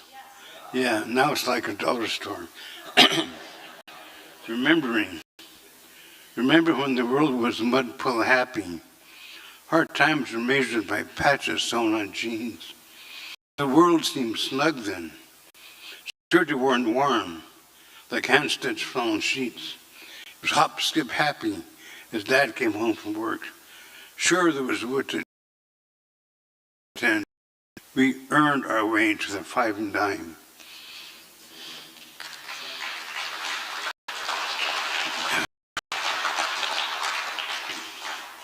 William Stafford's poem, went on the streets. He'd meet with First Earl Thompson, critique of poetry on his break time, raking leaves. I raked leaves today, rake scraping asphalt, churning, memories hurting, dead leaves, memories, pieces of old selves for another day. I wake leaves in a different way. I like riding on a jet plane, especially when someone else pays. Flying over where Indians led cavalry in circles of doom, riding the iron bird, coffee spilling over. My mind turned arrowheads, warriors plan. We speak in whispers, plan assault on invaders. The stewardess suggests more coffee. I reach up my weapon, my pen.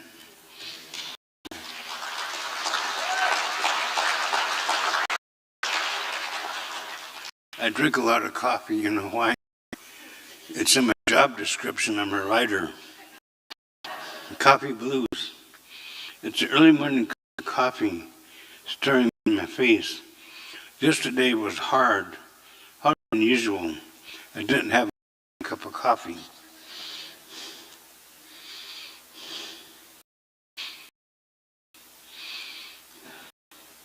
Indian Education Blues, published in 1973 in a collection called The Nation Within in Hamilton, New Zealand. In 97, each featured on promotion on the MAX trains and buses. It's that stone at Oregon State University. Look at the main door. To the left of the door, there's a long, low bench. And there's poems and grants. You know what I like about that? I didn't have to die first. Because most poets are all dead white guys. Indians are women. Indian Education Blues. I sit in the crowded classrooms and learn how to read about Dick, Jane, and Spot. But I remember how to get a deer. I remember how to work. I remember the stories told by the old, but Spot keeps showing up. My report card is bad. Thank you for listening.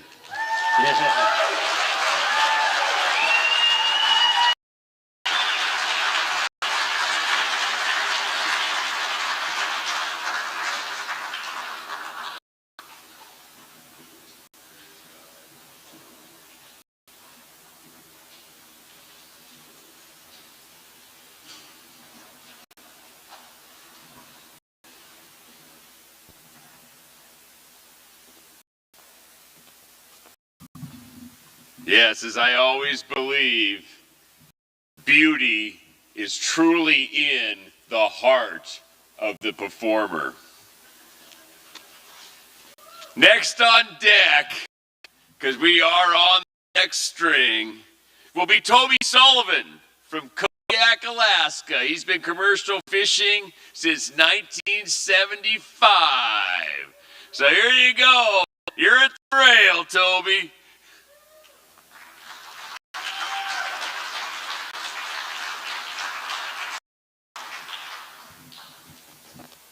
Good evening.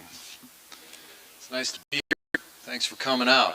So I'm going to read three shorter pieces tonight, and I think they're self-explanatory. First one's called Bobby Stamp. Bobby Stamp was the other deckhand on the first boat I ever fished on the Gustavus OR. This was back in 1975. Bobby had a direct gaze and was slightly bow-legged. He was just starting to go gray then. He told me he was from Chinooka, up in Prince William Sound, but the tidal wave had messed up the village pretty bad, and they had all had to leave. That's how I ended up down here in Kodiak, he said. We left the harbor on Sunday, sunny April morning, and went down the east side of the island. It's white against a blue sky. We anchored up in a quiet bay as evening fell around us. The light was going, and it was hard to see. "What's that?" "Off to the right," I pointed. Said Bobby. "Kodiak village. Before the wave, people lived there, like Chinooka." He lit a cigarette and looked at me. "Young man, what you see to the right, it's off to the starboard. You're on a boat. Try to remember that." One afternoon, I was taking pictures as we passed by Two-Headed Island. There was an old wreck there up on the beach. From a mile off, the white hull was like a seashell on the black sand. "They caught on fire a few years ago," said Bobby. "Some of them didn't make it." When I wondered if maybe we could go ashore sometime to look over the wreck, Bobby took on a cigarette. "Young man, maybe you should put that camera away and go chop some bait. If you're lucky, this is as close as you ever get to a wreck like that." In later years, I used to see Bobby sometimes sitting by the door of the old city market, waiting for his ride back down to the senior center. His hair was white, he had a cane, diabetes messed up his legs. They wouldn't let him smoke anymore. He had taken to carving delicately beautiful 2-foot versions of the Elutic kayaks his grandfather had once built for real in Chinooka. He sold the models for folding money. Once, when my daughter was small, we ran into Bobby at the market. She stared at the thing in his old brown hands. "That's a Broderick," he said. He pronounced it Broderick. That's how my people used to get around in the old days. My daughter is 18 now. Last spring, we found ourselves in the Looking Both Ways Elutic cultural exhibit at the Smithsonian in Washington. On a wall, in 12-inch letters, was this. And "I remember the ladies sitting in the houses, laughing and sewing. You know, everybody helped everybody," unquote. Bobby Stamp. A little further on, there were pictures of old Chinooka and Kodiak before the tidal wave. And I could hear Bobby's voice in the soft light of an evening many, many years ago. "Young man, you need to pay more attention. You could learn something if you just open your eyes." Thank you.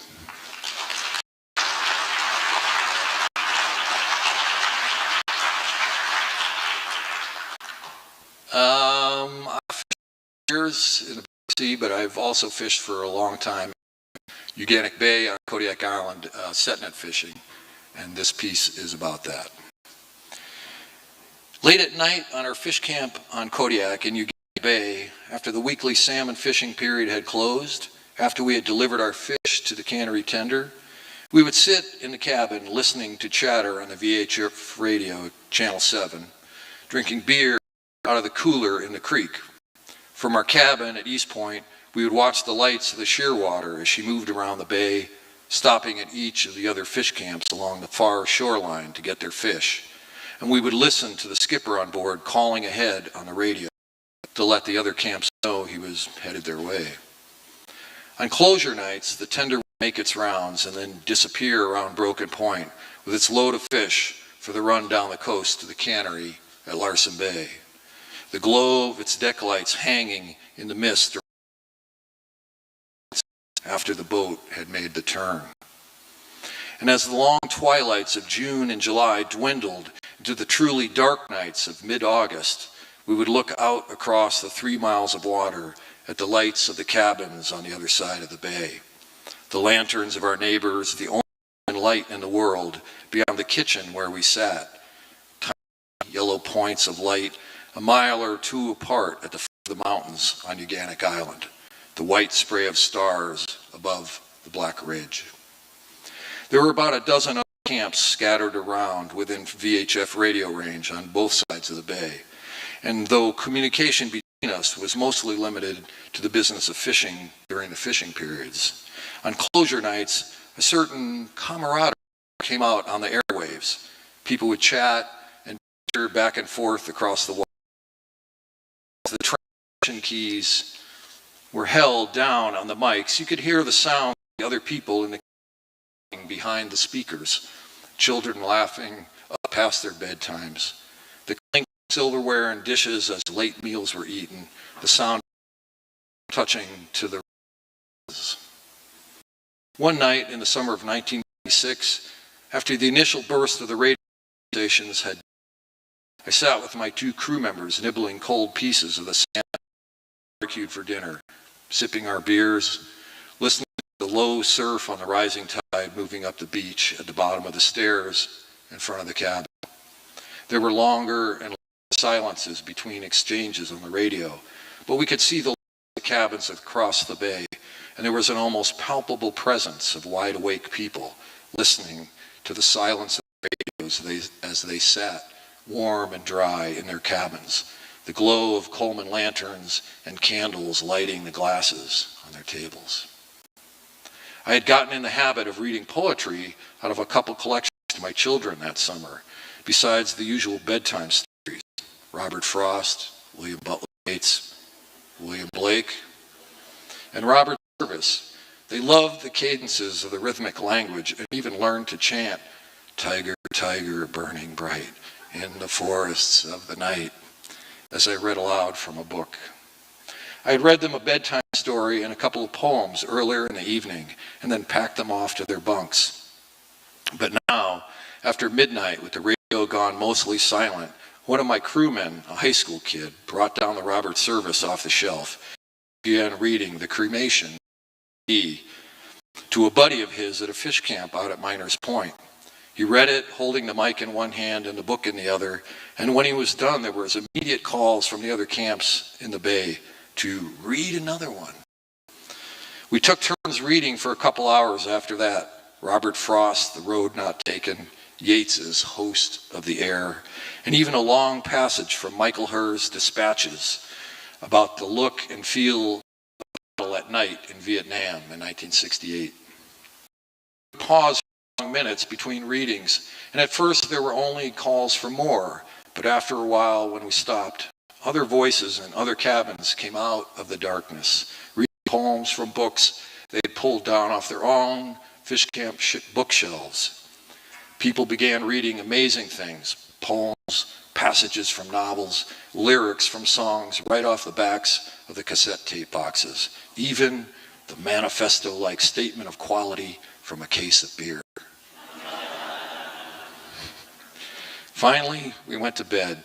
But as I lay in my bunk in the back of the cabin, there were still voices out there in the kitchen where the radio was, reading snatches of things, and I fell asleep listening to the voices, the pauses between readings getting longer and longer, the slowly fading frequency over a period of hours, diminishing glimpses of a ship as it moves further and further out into the sea and disappears between the waves and over the horizon.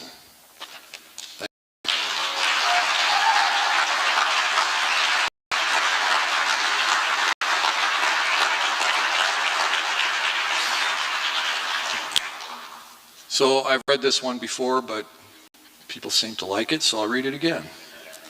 It's called The Things You Need. You need Goodyear extra tough boots, 2 pairs for when the ankles get holes from being folded down to dry. 2 sets of Orange Grundon's rain gear, jacket and pants. Dutch Harbor brand gear is okay too. They even have pockets now. But the hoods and Helly Hansen jackets are too small for some guys, and the dark green color is invisible at night in the water if you go over, if anything happens. Nothing from West Marine will last one good day.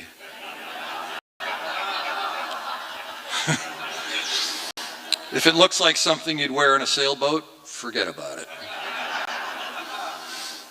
Even on the reinforced Grundons, the knees will go out in a few weeks, climbing into the pots, climbing up on the stack, hefting 100-pound coils of line into the pot with your knee. The crabs will grab the cuffs. The sleeves will catch on the corners of pots. The picking hook will tear the sleeve to the shoulder, and it will happen a minute after you walk out on deck in a brand new jacket. The smell of orange plastic fresh in the wind, the $70 price tag still flapping on the collar as you tear it off in disgust. You need neoprene wristers, like the sleeves of a diver's dry suit, at least 2 pairs, so there's always a warm one in the dryer. A couple dozen cotton glove liners. A case of green neoprene gloves, $100 a dozen, with the long cuffs that go up under the sleeves of your jacket so the water runs down your arm and off your fingers. You need them because the dryer will make them brittle, because thousands of spiny, opie crab will scuff the rubber off the fingertips, because 100 miles of line will come out of the crab block every day and abrade the notch between your right thumb and index finger like a fast river cutting through soft rock. Because at the end of the trip, half the lefts will still be new in the drawer under your bunk, and all the rights will be trashed in a box in the entryway. And you will do them every morning looking for the ones with the smallest holes. You need a wool stocking hat, though it will get wet and freeze and weigh so much your neck will hurt. A military tank liner with a snap that snaps under your chin for your ears in February, working up against the ice pack in the Pribilofs.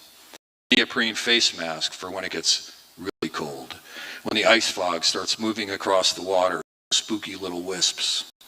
An insulated Mustang suit for working on top of the crab pot stack in the wind, for chopping off the rails, for setting the anchor at 2 in the morning behind St. Paul when it's blowing. Make sure it's lined with the inflatable collar that has a to blow it up.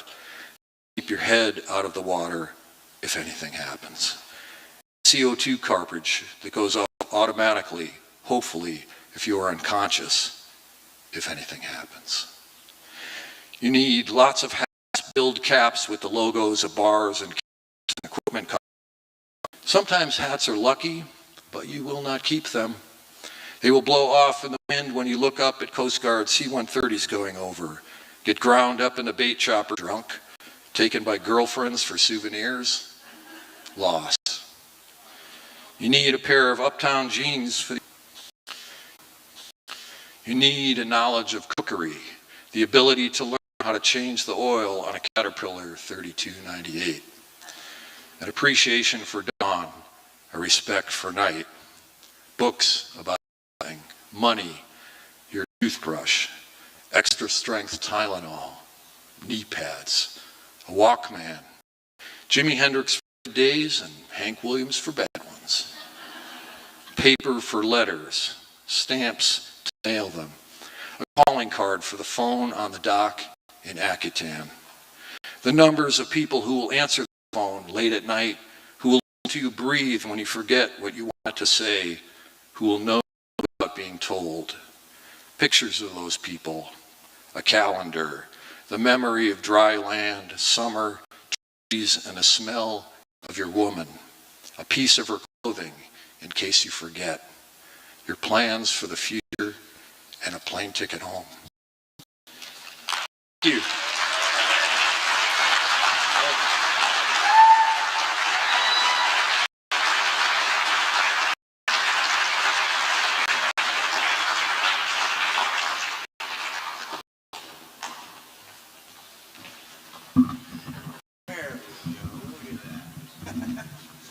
I tell you, I don't know how many pieces of myself are left out there on those Pribilof Islands.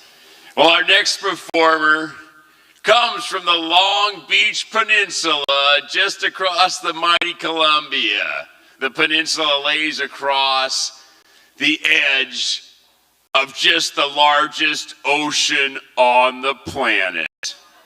So let's give a warm welcome to our next performer, Mary Garvey.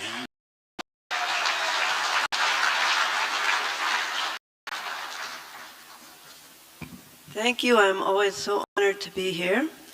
And I thought I would start with a sort of happy song because I have a very sad one next. This is called Bring the Salmon Home. It's Steamboat Slough is by Skamana up the Columbia. Life on Steamboat Slough, you're born just knowing what to do. The boat and find a crew to bring the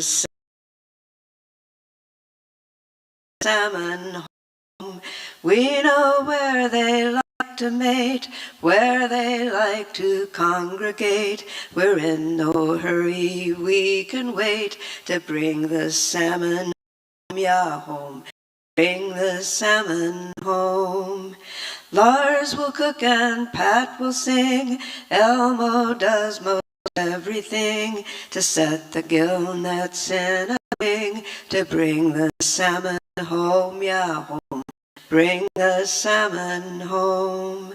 From the seine or off the hook, the spring, the coho and chinook, from every pool, every nook, will bring the salmon home, yeah, home. Bring the salmon home. Pack the ice and stow the gear, it wants to rot so quickly here. We'll make it last another year to bring the salmon home. Bring the salmon home. Grab your jackets, hit the deck. The engine needs another check. A storm is coming, what the heck? We'll bring the salmon home, yeah, home. Bring the salmon home. Thank you. Sure, you know, so. But I have worked in marine research and other. Okay.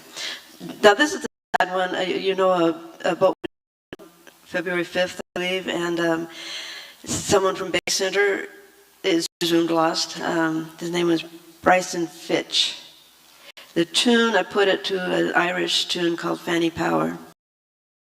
On a February day, a boat went down the Ethel May at the mouth of Willapa Bay. The pilot kept rolling home. Daylight came for you and me, the last thing we would hope to see. The pilot house had broken free. The pilot house kept rolling home.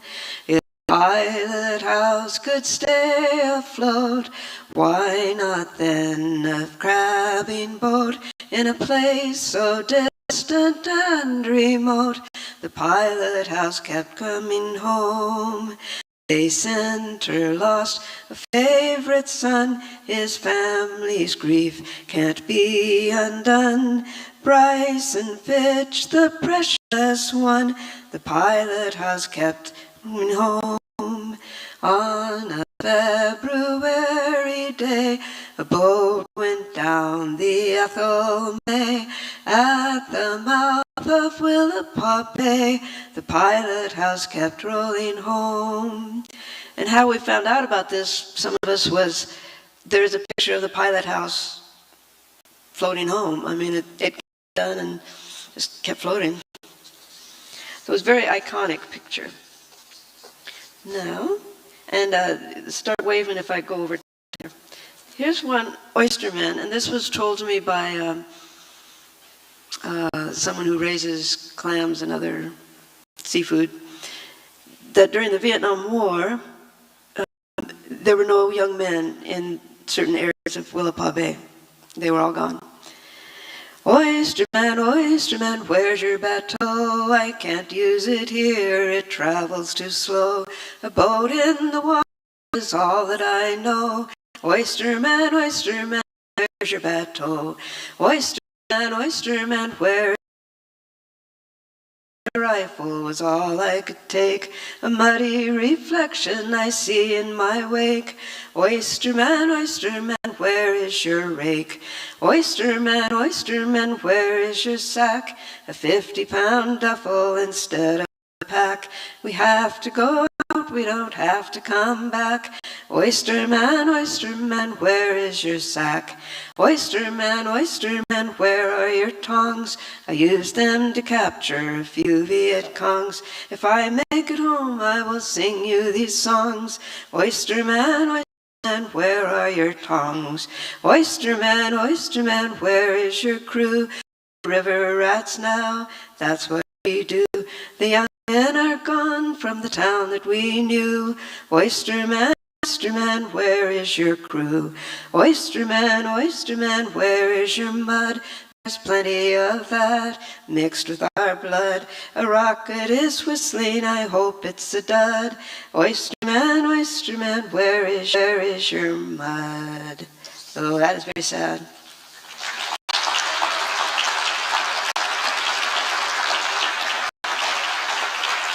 I think I have time for one more. Does that seem true? Okay. I got 2 Alaska songs, women or men, Copper River or some. Oh, I don't know if I have time. I've got to learn the chorus, the women one. Copper River, well, somebody beat you. Here's the chorus. The boat can heave and roll and pitch, that's joy to a Usinovich. Life goes on without a hitch. Boat, I think I gave it the tune to the other. That's hard going song after song, you mix up your tunes. Fishing comes and fishing goes. Fishing's what this family knows. Fishing boats and fishing clothes. Boats out in the harbor. The boat can heave and roll and pitch. That's joy for the Usinovich. Life goes on without a hitch. Boats out in the harbor. Pretty girls in flannel shirts. He never told us fishing hurts. Money comes in drabs and spurts. Boats out in the harbor. The boat can heave and roll and pitch. That's joy for a Usinovich. Life goes on without a hitch. Boats out in the harbor. He had no sons but had 5 daughters who fish the same waters. Each one treasures what he taught her. The boat's out in the harbor. The boat can heave and roll and that's joy for a Usinovich. Life goes on without a hitch and boats out in the harbor. Down the ocean coast to Stillicombe, Bristol Bay and north to Nome. So many ports that we call home. Boats out in the harbor. The boats can heave and roll and pitch. That's joy to Usinovich. Life goes on without a hitch. Boats out in the harbor. We'll fish until the fish are gone. A father's love has carried on. He'd be so proud of what we've done. Boats out in the harbor. The boat can heave and roll and pitch. That's joy for a Usinovich. Life goes on without a hitch and boats out in the harbor. I do have second cousins called Usinovich, and they're involved with fishing. And well, we can do. Well,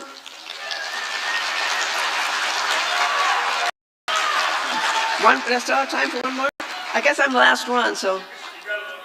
Okay. Here we go. There's repetition here, so you guys are not very good at singing on little repetitions. So try harder. Yeah, just sing. We're going after Copper River salmon in the spring. We're going after sockeye in the spring. It's work hard, work passed from father to his son. Work hard, work. sometimes dark and dismal, sometimes downright fun, going after Copper River salmon in the spring. We're going after sockeye in the spring. It's guess, good guess, when the salmon are returning. Guess, good guess, how much money we'll be earning. No guess at all how much gas we'll be burning. Going after Copper River salmon in the spring. We're going after salmon in the spring. And it's turn, sharp, turn, trying not to hit the logs. Turn, sharp, turn, and it's raining cats and dogs. Hard to keep your bearings when you're steering. Going after Copper River salmon in the spring. We're going after sockeye in the spring. And it's wet, damn wet, and it's soaking through your jacket. Damn wet, the engine makes a funny racket. You're not getting younger, how much longer can you hack it? Going after Copper River salmon in the spring. We're going after sockeye in the spring. And it's fish, fresh fish for the markets of cattle. Fish, fresh fish, and it's really quite a battle. If we want to get there first, we really must. Going after Copper River salmon in the spring. We're going after sockeye in the spring. And chuck, skookum, chuck, hot let's skookum, chuck. Skookum, chuck, hot let's Tillamook. Chuck, skookum, chuck, alki salmon, muck-a-muck. Going after Copper River salmon in the spring. Going after sockeye in the spring. Oh, thank you. And that was a little bit of the Chinook, not the Chinook, their native language, but the trading language in Chinook, which is very interesting.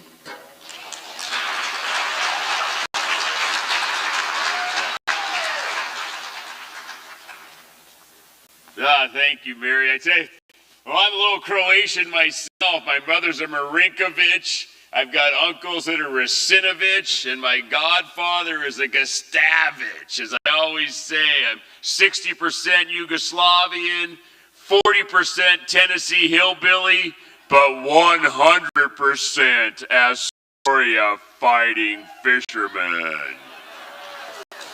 All right. Well, I tell you what, we're going to give you folks just a little bit of shore leave here. Take your draw checks and head on down to the bar. Once again, a reminder, everyone that has a FisherPoets button is eligible for the Poetry Slam. The parameters are no longer than 60 seconds, 3 colors, 3 sounds, 3 smells, a voice, and it has to be about fishing. So we will see you folks back here in 15 minutes for our next set of performers. Be good out there.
her spot.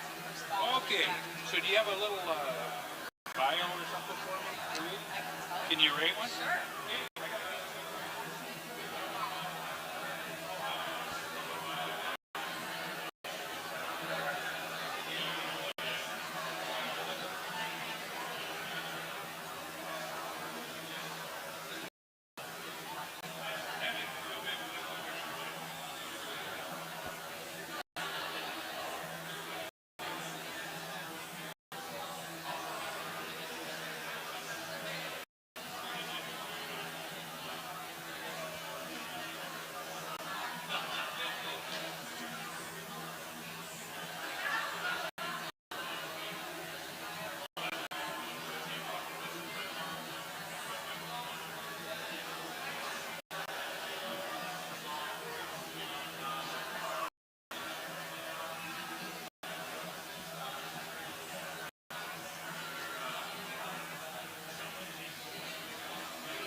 I think so. Why not? Get it going.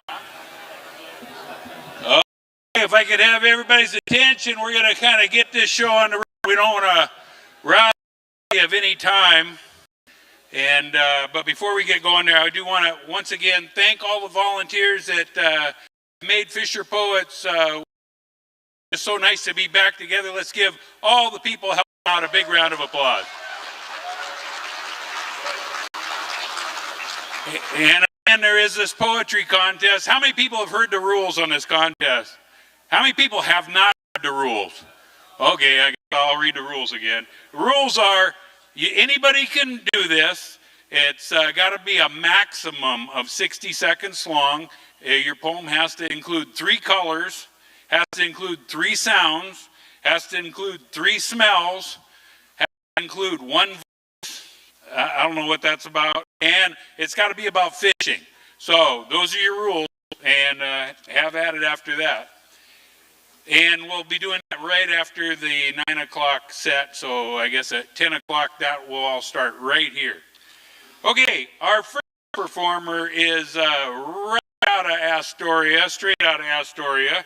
He's a crabber. This is his own bio, I got to tell you.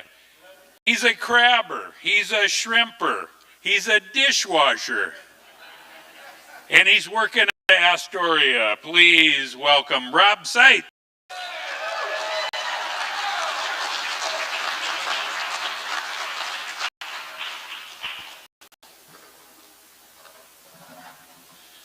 Thank you very much.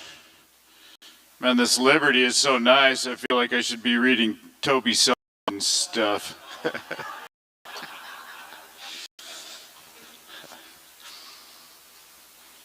I wasn't going to do this one, but a couple people that were here last night showed up. So anyway, this is about washing dishes for my wife at her seafood restaurant. I call it Dish Dog. They say they come from far to sample her culinary delights, prepared using local fishes. I say the reason they're lining up around the block is on account of my spotless, clean washed dishes. Wash, rinse, sanitize, repeat. Respected food critics and Yelpers praise on all her menu selections.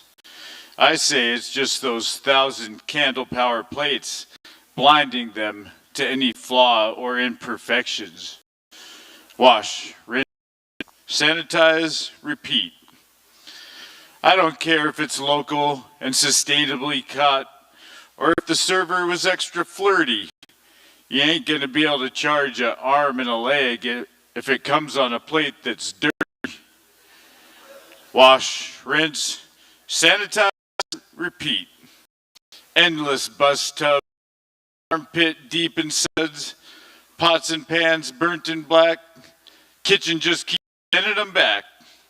Wash, rinse, sanitize, repeat. Scraping plates with chewed up food, drip pans with substances resembling Alaskan crude, servers getting emotional over forks and spoons. Think I'm sanity soon. The only way I stand a chance, better prescribe myself a little Dish Dog medication. Go into a semi-conscious like dishwashing trance. Wash, rinse, sanitize, repeat. So considering that fine dining experience for all you foodies, don't forget about that soul in the back, doing the down and dirty Dish Dog duty. Wash, rinse, sanitize.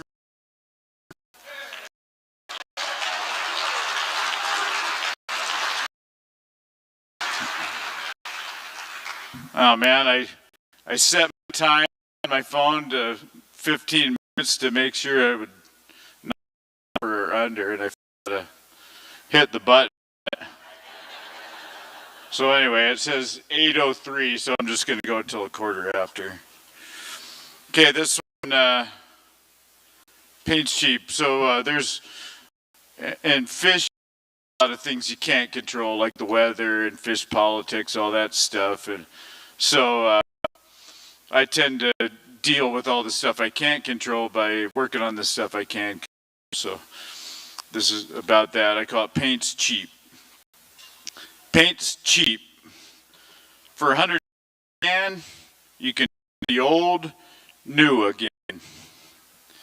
A two-part epoxy facelift. One pass with the roller, blemishes and imperfections disappear. With the proper amount of prep work, dull and cracked will become smooth and shiny. Let the needle scaler chip away at the problem areas.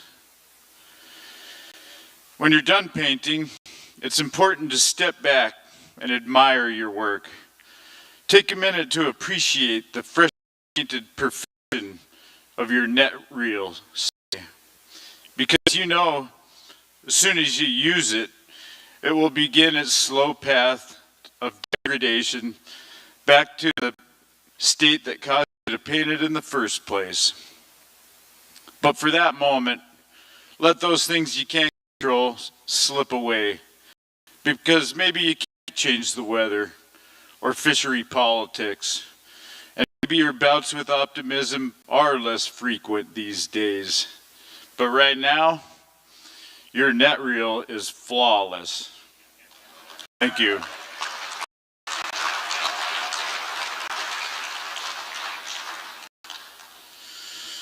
Okay, this one, a few years back, you know, the Magnuson-Stevens Act is the piece of legislation that says how we're going to govern our fisheries and or manage our fisheries. And you know, in it there's protections for the fish, but there's also supposed to be protections for fishing communities. And so they were trying to define what a fishing community is. And so that's where I got the idea for this. I call it my fishing community. If you make your busted knuckle living as a harvester of the sea, and a lifetime of staring at it through blood eyes hasn't dulled the ocean's mystery, if you fish so as to protect the resource for fishers yet to be, and your code is to overlook disagreements on until those in trouble have reached safety, if your opinions of others are not based on gender or race, but rather heart, brains, and ocean and fish is like a form of poetry. If you have long-term friendships with VHF voices whose face you've never seen, and you still get excited while on time, believe each life you take is your responsibility, and the wasting of fish as a sin is your philosophy. If you've worked your way up through the ranks with guys named Outback Jack and Hillbilly Steve, and you've acquired stories that no one on land ever really believes, if you kiss your wife and kids goodbye for the last time each time you leave, and you slide the boat out of the slip because there's a world you gotta feed, if you tell your crew the only kind of wine you want goes good with a bit of cheese, and a lifetime of financial ups and downs have taught you to stand on your feet, if you rarely afford the luxuries of life but always have the best food to eat, and even though it's a tough living to make, no other way can really compete, then you know there ain't a lot of rich folks living there, but it's a wealthy community. Thank you.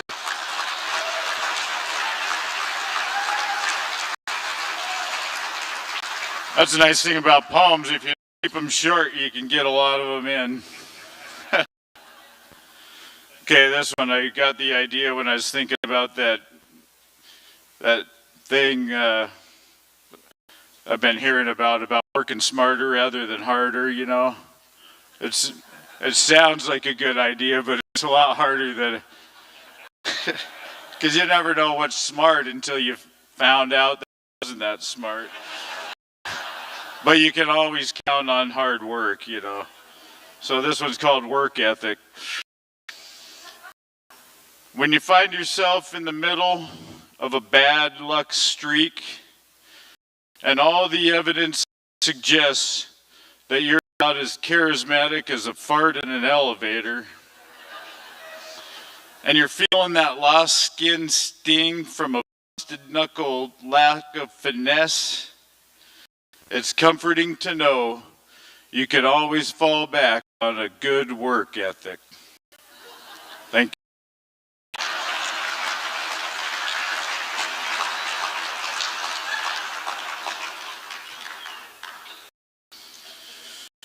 Okay, so I like writing poems about sometimes. This one's Petrali Soul, and it's O-U-L. The exquisite Petrali soul is like the yin-yang sign of the sea. They have their dark, mysterious side, the other white as purity. They remind me that death creates life, and ugliness defines beauty. But when you cook them in olive oil and garlic, both sides taste the same to me.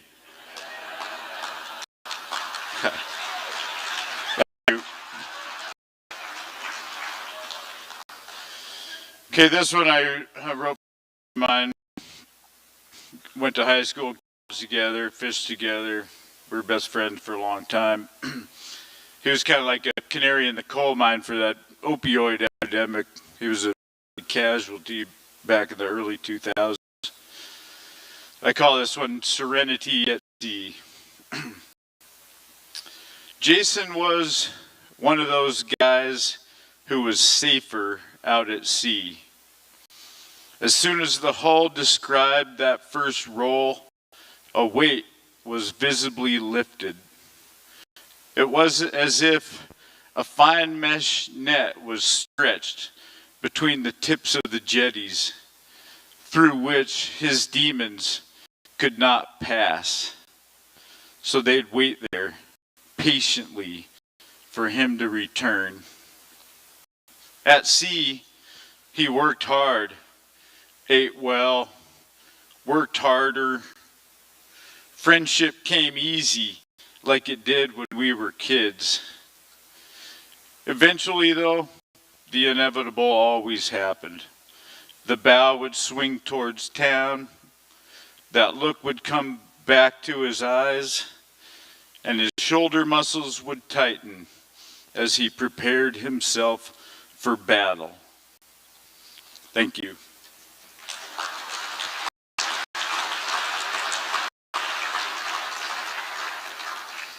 You know, that opioid epidemic has taken a lot from my fishing community, just like everyone else's community. Anyway, one of the things I like about commercial fishing is the repetitious work, because I've always been kind of a so the kind of work where you don't really have to think about it are ideal for daydreaming. And sewing on nets, you know, it's the same motion, just a few simple rules, and once you know how to do it, you don't have to think much about it, but you spend hours doing it. I call this one net mendation. To mend a hole in a net, one must always begin and end on a 3-bar. The rest is just points and siders. Pass the needle through the mesh, then around it to make the knot. Repeat, repeat, repeat. Once your hands know how to fix the holes, your mind is free to go elsewhere. Thank you. Thanks for coming. Without you guys, we'd just be a bunch of fishermen telling lies in a bar.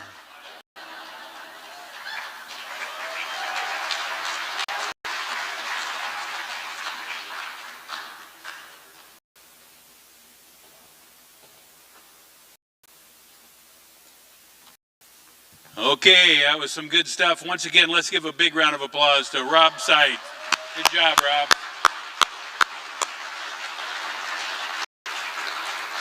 Okay, now if you're looking on your program and you see the name Sierra Golden in there, well, Sierra Golden is not here, but in her place, we have Shannon Zellerhoff. And Shannon, there we go. Shannon is from Deming, Washington. She's been working, we got other people from Deming, how about that? She's been working on the water since she was 18. Now she's a licensed merchant mariner, but Shannon cut her teeth in the Bering Sea fishing crab, halibut, and cod. Let's give a warm welcome to Shannon Zellerhoff.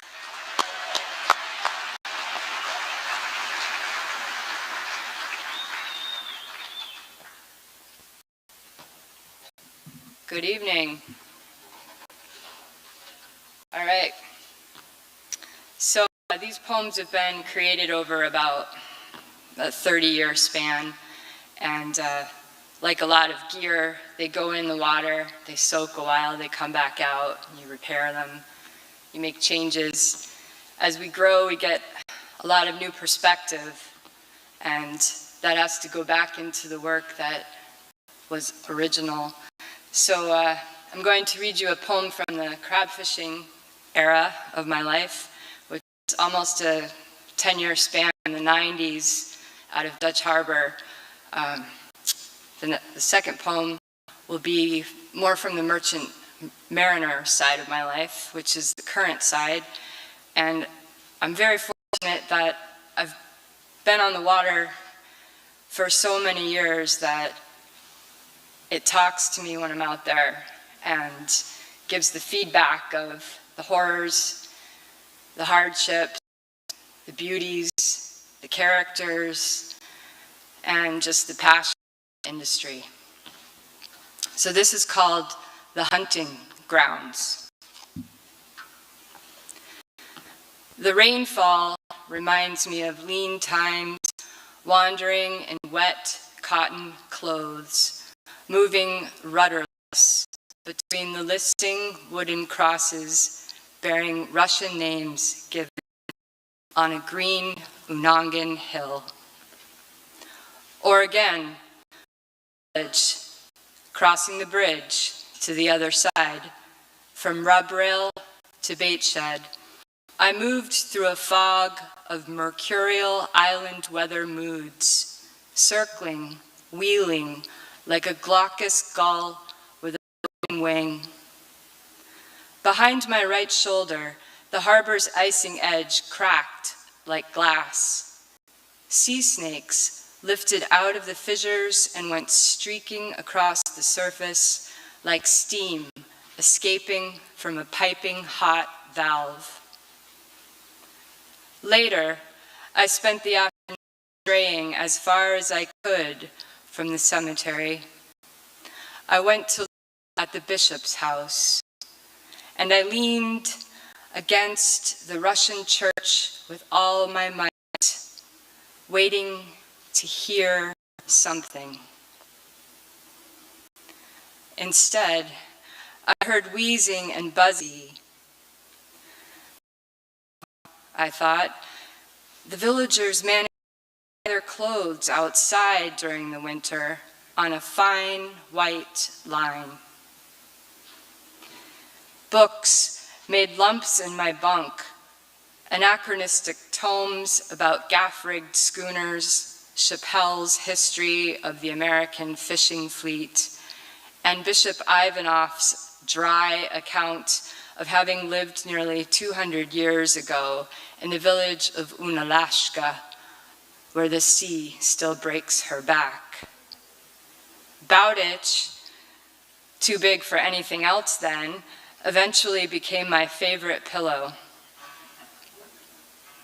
In the village, there was a curious fox I called Sam, a raven Verla named Ivan. There were a lot of swiggers and swaggers, their faces twisted unnaturally towards the sky, their arms stretching out to gesticulate a rant, and I wondered, were they begging for that sobering sun? The rain never seemed so wet and heavy as it did that Aleutian year. Fear was as important an element as hope. The former driving me on, the latter promising there will always be another boat. It was rumored by the locals that all of our misery was due to the shaman's revenge. Some boats sank by storm. Others were lost. Some boats capsized. Others just disappeared. You might wonder what the difference between all of that is. Alive on the beach, we crewmen tempered our industrial insanity with fevers of music and women and drink, but we never found reason to quit. Girlfriends never lasted, neither did boyfriends, as I was to learn. Turns out nobody on the beach had any patience for our water-soaked sort. Our lives were dictated by numbers and dates, storm warnings, biomass counts, pot limits, shipyard repairs, Coast Guard regulations. Our livelihood hung on the predictions of harvestable catches yet uncaught, superstitions, bait. Slowly I began to notice that something important was slipping away from me, something that had made my dreams become dead. I became as irascible and remorseful as a priest who, after falling in love with a beautiful woman he knows he cannot have, realizes the reality of his choice. This is the moment when you squarely face the fact that the very thing you swore you could give up forever is already gone. But oh, how life's exhilarating purpose would explode, booming in my ears like wedding trumpets whenever I was on the deck at sea.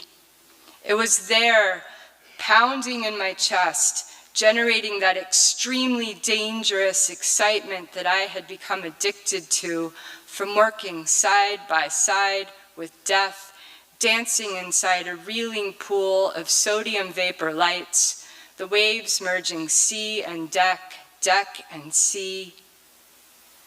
And so the grueling job would win, demanding I return again and again to the hunting grounds. And though my heart was sore, it commanded, and my stubborn boots nailed to the deck obeyed.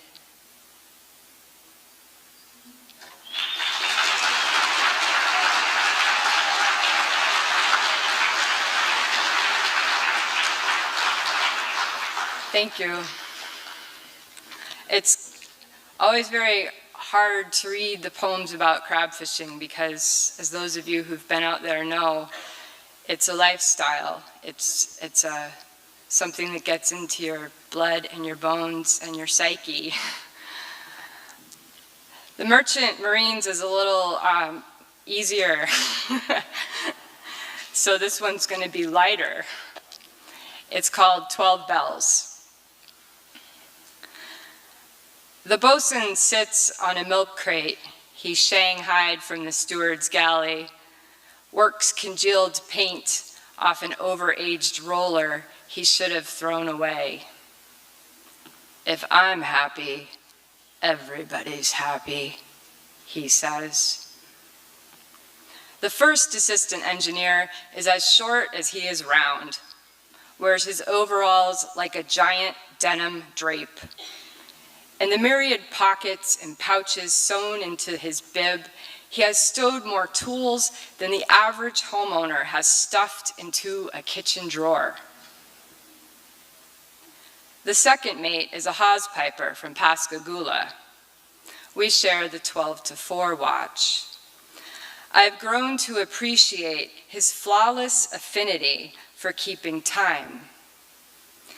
Every morning, at 11:57 sharp, he will be setting his watch to match the ship's GPS to the second. He will look at me, grinning as if we were about to run a race. He knows I will never win. Ready? I am standing halfway across the bridge from him, beside the ship's horn. This is my 12 o'clock station. All I have to do is look at him and nod. My watch is not as concise as his. It is covered in paint, its computer chip traumatized by the daily violence of busting rust. So he counts down from 5, 4, 3, 2. At 1, there goes up in unison a flat honk moan from the horn, me, and the shrill ring from the general alarm, the mate. This pleases him. It sets the mood for an agreeable watch, even in uncomfortable weather. On New Year's Eve, we put into Piraeus, Greece, 3,529 units, which is to say, Japanese imports, cars, are waiting patiently inside our ship to be offloaded on New Year's Day. I go down to the gangway to relieve the 8 to 12 a little bit early. For 29 minutes, the harbor was still. I remember seeing dozens of coastal freighters, a few inter-island ferries, and one massive container ship whose hull bore the name of her line, CMA, CGM. Without warning, every single ship sounded her whistle and horn. It was more of a call and response than our practice 12 bells, but the effect was thrilling.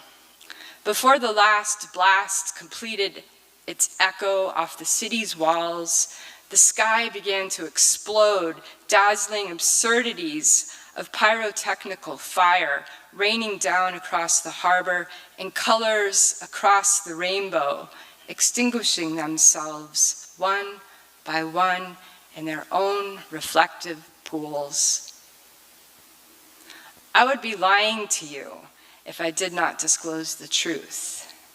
My watch read 23:59.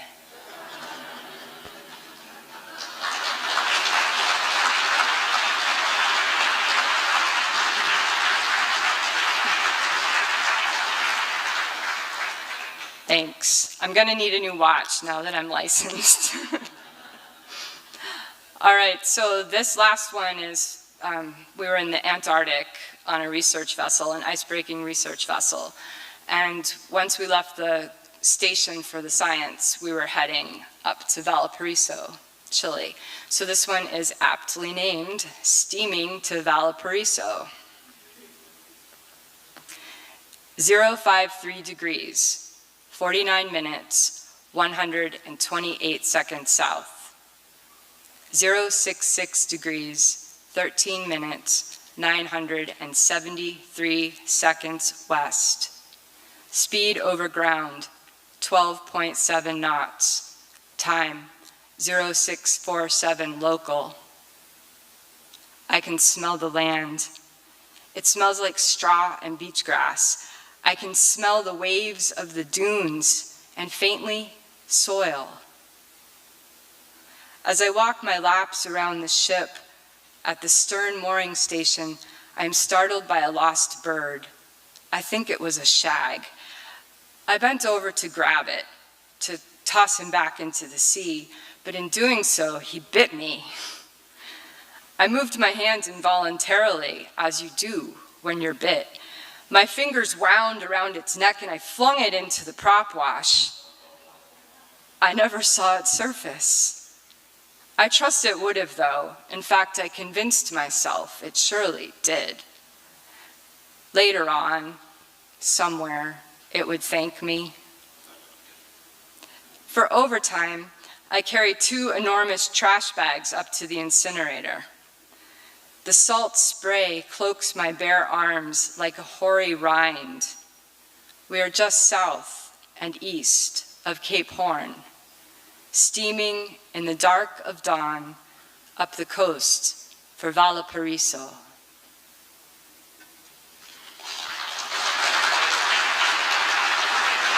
Thank you very much.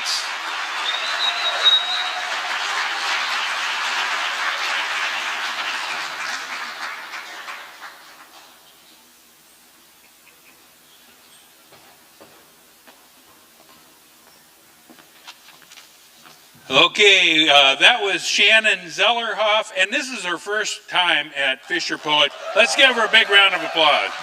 That was awesome stuff. Okay, our next performer to close out this set is Kevin Scribner. Kevin began salmon fishing as a skiff man on a seiner based in Bellingham, and then after a couple of turns trolling and trawling, he ended up with gill nets and set nets in Bristol Bay. This guy's been doing it all, which transformed into a lifelong love affair with Bristol Bay. Kevin's Forever Wild Seafood Company develops value-added salmon products, including developing a Bristol Bay sockeye salmon jerky product in partnership with Eva's Wild. So please join me in welcoming Kevin Scribner.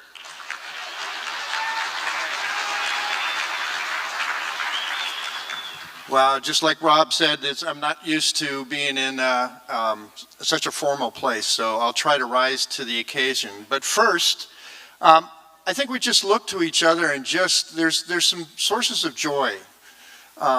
We're here together, not remote. We're here together, so be joyous, folks. Be joyous, yeah. So as I was saying to Rob, the last time he and I were on a stage together was 2019 in Portland, on the other side of the COVID. So in addition to my love affair with Bristol Bay, it's a love affair with salmon. And you know, there's that adage is you are what you eat. Well, if that's true, I've become salmon many times over. And what I like to do when I cook salmon, and it's wild salmon, always, for friends who have not had salmon before, wild salmon before, is I say, you may be subject to fits of uncontrollable optimism and also do something wild, because you are what you eat. So the optimism side of it is that, just think about salmon. When they come back as adults after making the swimming rounds of out there in the ocean, and they come back and nose up to that river, and the big river, Nichiwana, the Columbia, a wall of water, they're going to their home. It could be 300 miles, it could be 50 miles, it could be 900 miles. They're going their way home on following the scent of their home. They stop eating when they hit the fresh water. So it's like they're swimming marathon after marathon after marathon without eating.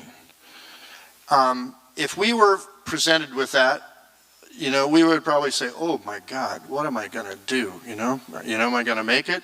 They don't even question it. So it's like they have optimism and hope in their DNA.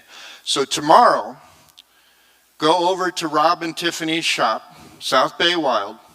Go over there and have wild salmon. You better start making your reservations now, because there's a lot of you. But so, I'm going to read a couple pieces that come from my time in Bristol Bay, which started in 1980.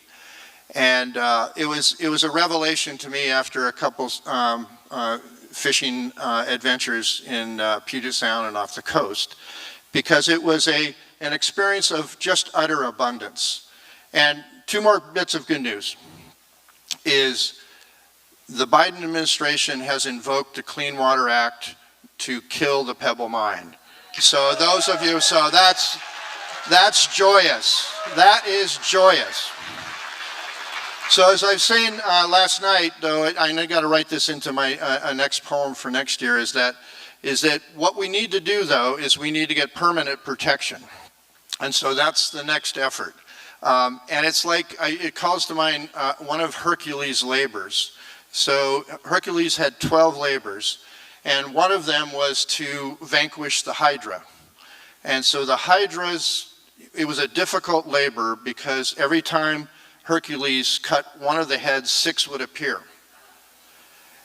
And that's like the capital behind mining. You stop one, you know, other will appear. So how Hercules figured it out is he got a buddy to come over there with a torch, and every time Hercules cut the head off, he'd put the torch on and cauterize the head to cut it. So we need to have permanent protection. So we're working on that. The other great news is Bristol Bay last summer had an all-time record run of fish. 77 million fish came back to Bristol Bay. So let's give a hand out to Bristol Bay. So this poem is called A Sea of Love on Alaska Airways. And this goes back to the early 80s when there were, as the poem will say, there were no cell phones, etc. And the local radio station played a really critical role in being able to keep people in connection. So A Sea of Love on Alaska Airways.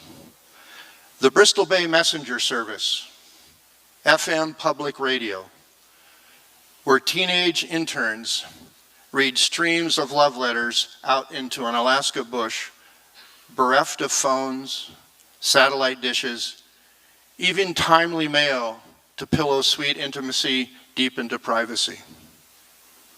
I love and miss you. Nothing to hide when we're in love, my dear. Alchemy of affection arcs into these words made public, radio-wide, anti-raising the simple I love and miss you into a hum now among a fleet full of ears over airwaves. Hungry hearts nodding their own sighs from tossed sheet reveries of satin silk memories, saddled now in bunks throughout the bay. For millennia, did mariners bundle love in pouches tucked tenderly in hidden reaches beneath bunks? Or in necklaced amulets, always swung heart close? Some say being a skipper saves marriages and makes families, with housebound pressures whistled away, gone with the outgoing tide. Refreshed joy and foreplay in the return, with a child or 3 conceived in time, with the moon-driven comings and goings. God damn, I love and miss you, shouted around the bay and back. Again, I love and miss you. A summer season Valentine as public as any crooner plucking startstrings back in a city bar. Brassy bold, this burst of unabashed affection. But what can ever embarrass a fisherman in love? I love and miss you, shared out loud, heart proud, with 10,000 shipmates' souls my witness. I love and miss you. So now I encourage you to turn to your seatmate, and if it's appropriate, say I love you. It's the Valentine month, so have at it. Yeah, there we go. There we go, all right. There we go.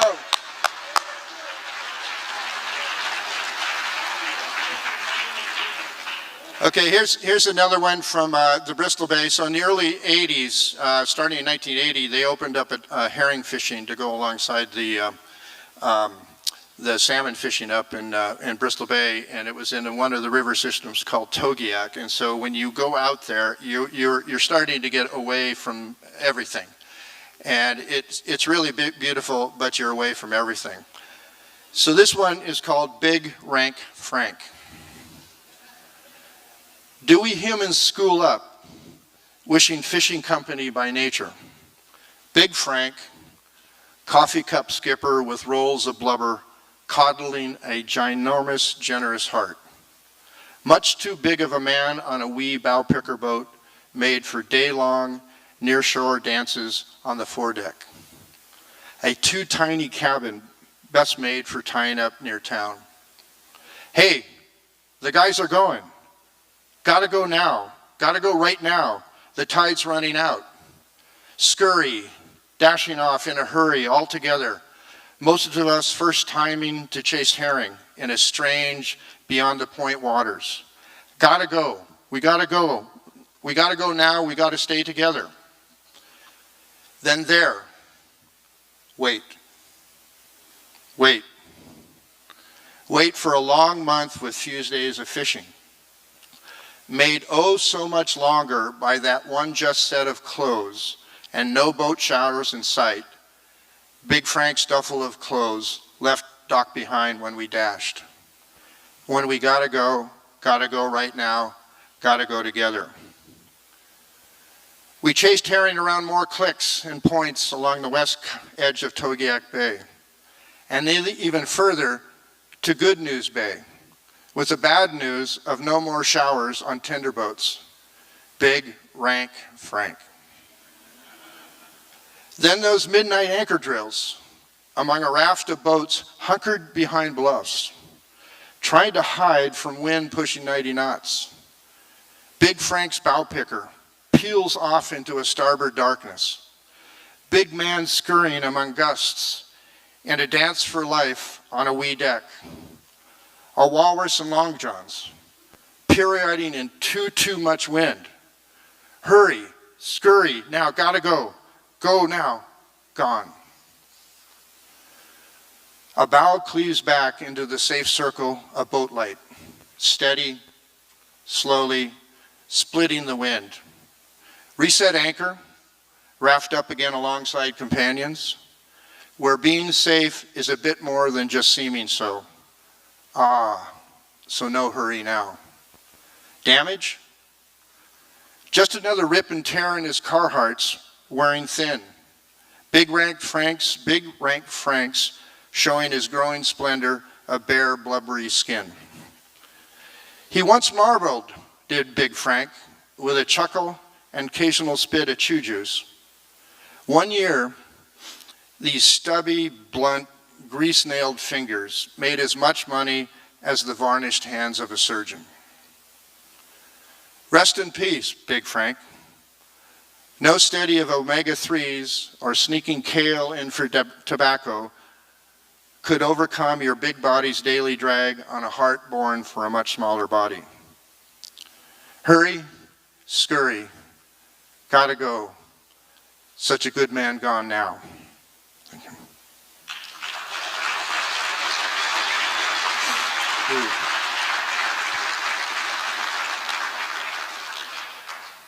So here's another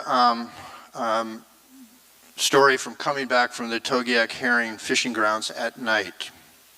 It's called Will the Bottom Drop Out? 3 decades before Siri, we wondered if fathometers would ever speak. With a siren's voice? No, not those honey voices who lured Greek sailors into shipwrecking rocks.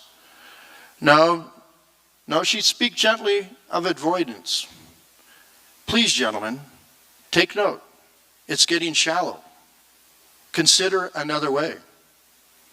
Oh my, the water's bottom is getting closer. Now, gents, please take care. You're getting much too close. All's business when waves become trampolines. Keep the bows straight into water swelling before you. Move forward always for steerage, but don't rush into a bar where the water's dropped out. Just enough juice to not slip to the broadside, awash in the trough. Then be sure to give a nanosecond of breath to the danger at your side, bowing low in honor of the millennia of fishermen long lost before you. The foredeck steering station's bare, just the wheel and me. Out there where there's no hearing the aft cabin captain. Radio connected to the brothers' boat leading the way. Me at the wheel in rain gear with survival suits stowed, oh how bloody frickin' convenient, back there beneath the bunks. Is this some sort of silly joke? A night drama of storm swells swelling higher, then bumped even higher by everywhere shallows? Navigation instruments useless?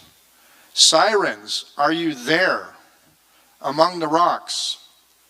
Siri, Siri, which way do we frickin' go now?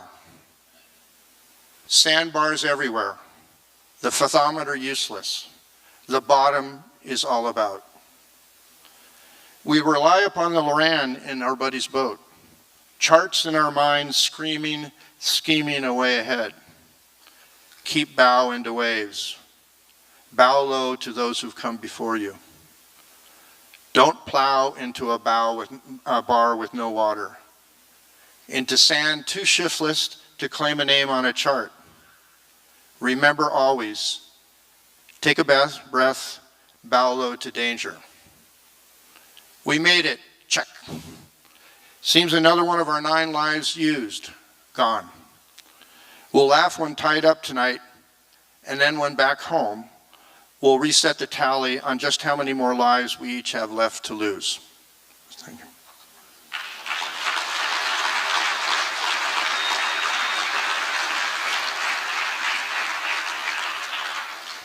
So this is shifting back down to the Pacific Northwest, and it's a really poignant story about Skipper Gary, who I did a trolling hook and line stint off the coast of Washington in '77.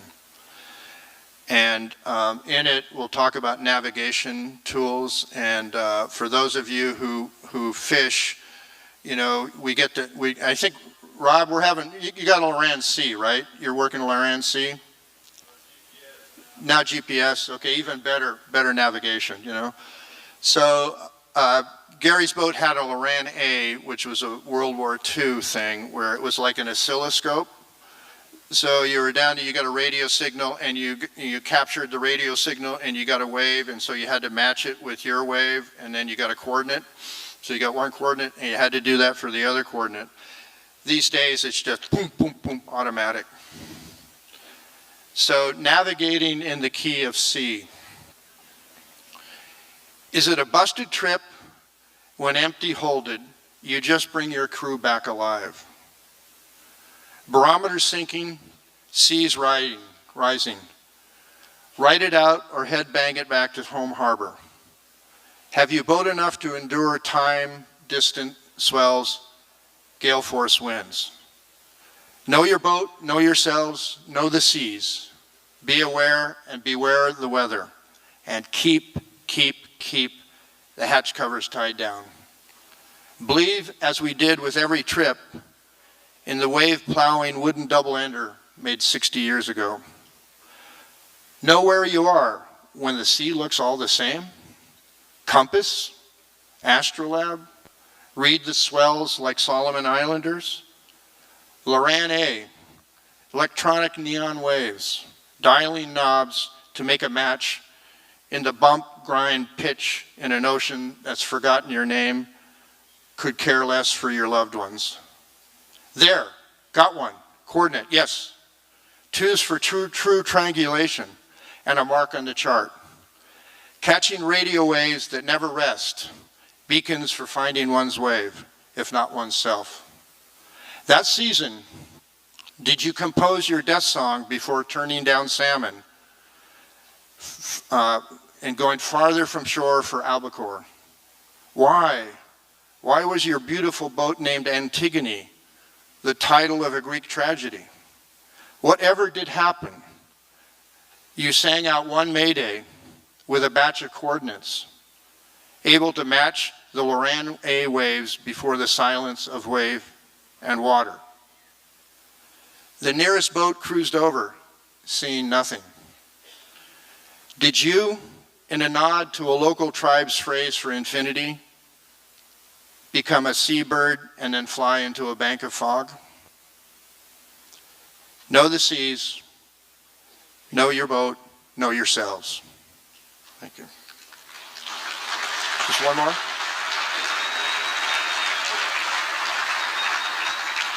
If we got to stop, it'll go quick. Okay. This one's called, because it's a similar theme.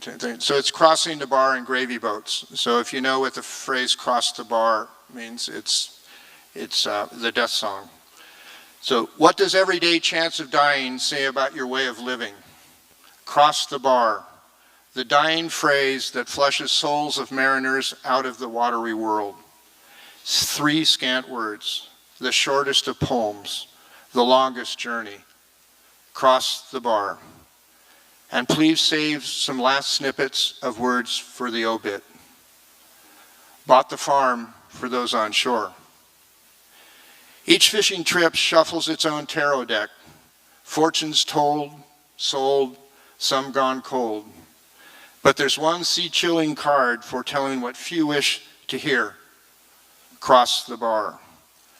And save a last bit for the obit. My first ocean run was trawling for cod ends, overfilling and flowing with discards. The fish that fetch too little price for a place in the hold on ice, don't waste space on the worthless, the adage back then. These fish, so many fish, dying for nothing. Crossed the bar. Back then, bycatch was not even in the logbook. Aboard the Hercules, that was the boat I was on, running seaward from Bellingham, outside on the half-step, where one nighttime gunwale slip would have me crying goodbye to all hands and holds. Fly unzipped, piss interruptus, rest of the crew on the other side of engine noise, blinded in an envelope of galley light, me out in the dark, peeing in that upright, relaxed pose of men, steady as she flows, with one hand loosely taking care of business, the other hanging tight onto a halyard.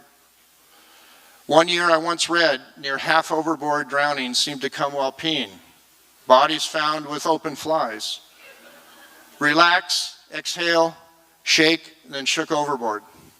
Crossed the bar. Save one last spit for the obit. These past years I have sobbed sayonara too many times to those crossing the bar into deeper water, each leaving me with a stretch of Maydays. And here I am living on, feeling my main meal's already been had, leaving me with a life that's all gravy. Nearing my time for life-end choices, I choose a menu of calculated risks, sailing with a steady helm into new waters, strong of heart on my gravy boat, doing my best to make the world better. Grief has tidal waves and breaches in those levees that keep us bound or stuck on the straight and narrow. But Lordy, when love shows the way around the breakwater and open seas, drawing us close to but not yet crossing the bar, to see in the vastness of love that truly makes our lives, then a quick turn starboard toward the stars before backing around, full tanked with love that's so light we prance on water. Run with sails billowing life on the gravy boat, when all, yes all, is grace. All is gift, all is grace notes in waves of gravy. Coraggio, courage. May we all be blessed with the courage to feel deeply, to dine and wine again with our loved ones before we die. Once done, we'll then sail forth in our gravy boat when all is grace, all is gift, all a bonus. Courage, coraggio. Thank you.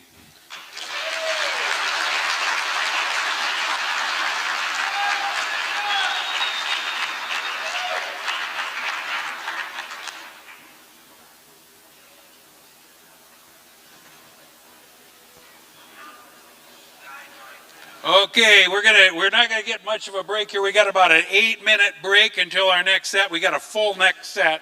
But once again, let's thank Rob, Shannon, and Kevin for that nice set. Thank you guys.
right, as the lights dim, the fishermen appear.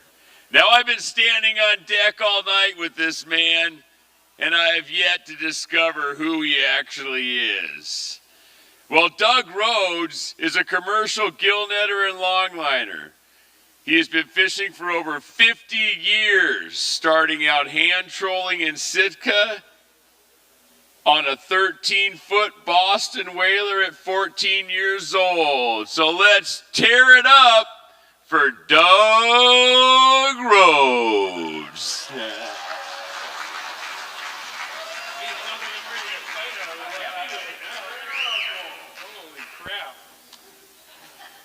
All right, thanks guys. All right, I got one here that I wrote.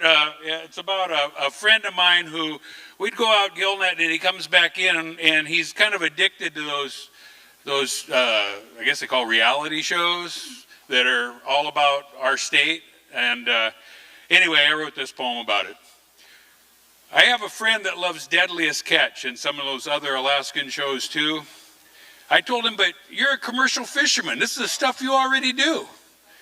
He could go out and check his own crab pot or work on his gill net and add a new panel, or maybe just go out and anchor up instead of watching that Discovery Channel. He's watching all these Alaskan shows, and there's new ones added each year. Most of them give you the wrong impression about what it's like to live up here. All of these shows are basically the same, people talking about the outdoor life they picked. Then you realize you're living one of these shows without about 90% of the conflict. I've ranted about all these shows before. I know it's nothing new, but damn it, we're commercial fishermen. This is the stuff we already do. All these shows can hook you in, and my willpower is not necessarily stronger. It's just that real life outdoor experiences you'll hopefully remember them longer. So go troll up a Winter King on an early morning tide and turn off that Nat Geo channel and get your ass outside. All right, this other one I wrote, anybody in here longline halibut? Okay, if you have a boat that's over 40 feet, before you get to go out, you have to roll the dice and see if you're going to have an observer on your boat. Or like me, I thought I'm going to get away from all that and I'll let the government put cameras on my boat. And so I have cameras on my boat, and this one's called Government Porno. Big Brother started watching me this year, and I'm not sure what they will learn. But they installed a camera on my deck and another one out off my stern. The government is watching me, and I'm starting to get enraged. The cameras automatically turn on whenever the hydraulics are engaged. So when do my cameras ever turn off? This is where my fascination with them sours, because apparently after everything is turned off, they stay on for at least 2 more hours. It's all recorded on some fancy hard drive into a series of little video clips. Then someone down in Portland looks at and records everything I did on my halibut trips. Now I'd like to know what kind of information, or what they've all recorded, and what kind of information they seek, because I know that at least twice I thought the cameras were off as I stripped down and took a leak.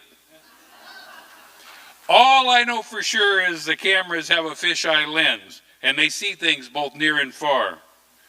But the people reviewing the tape should remember that objects may appear larger than they are.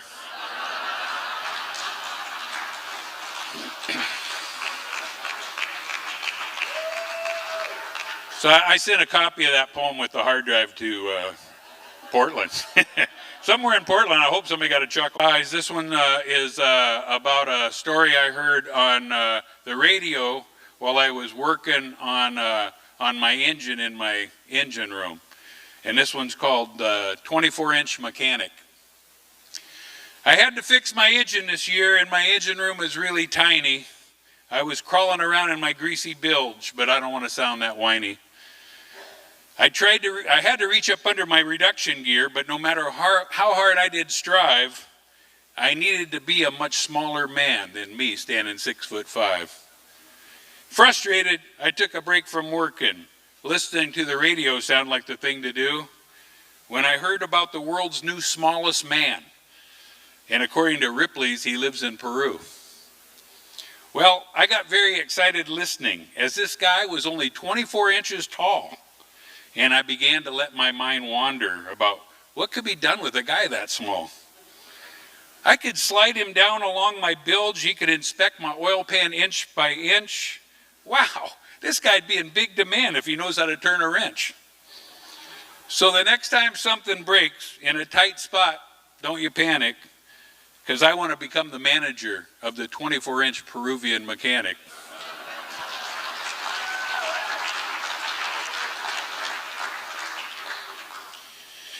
All right, this is one that I wrote.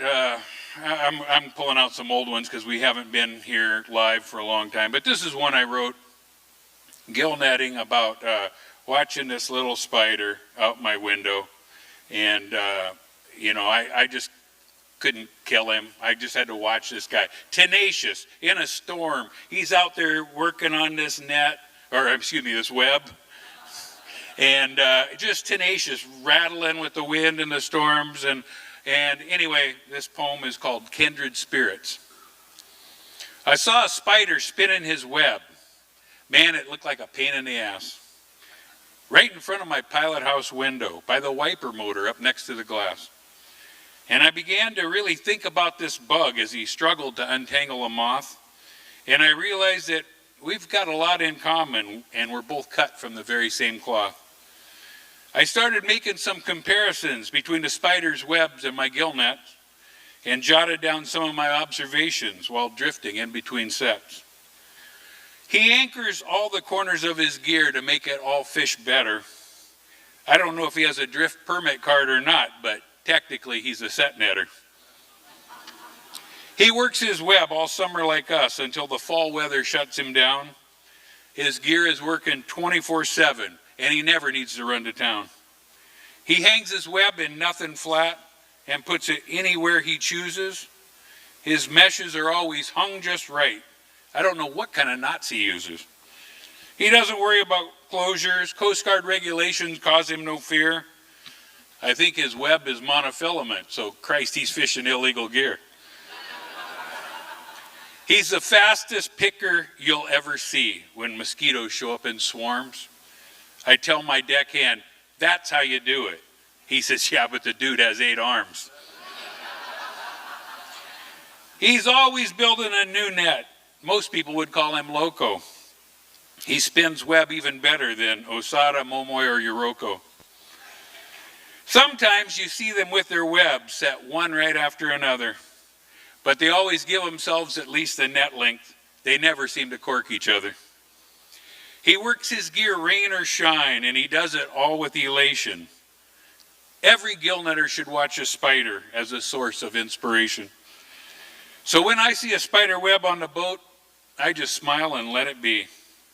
I'd never mess with a fellow gill netter out of professional courtesy.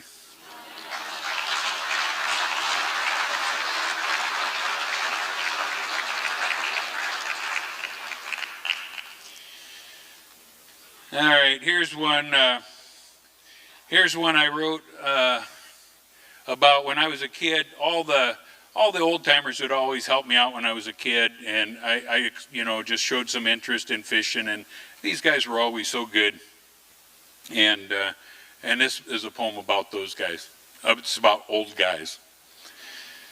I remember when I was just a kid, and my eyes filled with surprise as I walked the docks and looked at boats and listened to the stories of the old guys. They talked about the good times. They talked about the bad times too. But I just sat there listening because it was all so exciting and new. I learned about threading herring, splitting tails and twisting hooks, bending abenals at the diamond. You can't read this stuff in books. I heard about surviving tidal waves, how to keep spoons bright with hydrotone, advice on how to make and use a code sheet way back before anyone had a cell phone. And now, after 50 years of fishing, as I tell you this, I can finally realize that you're listening to every word I say. Crap, I became one of those old guys.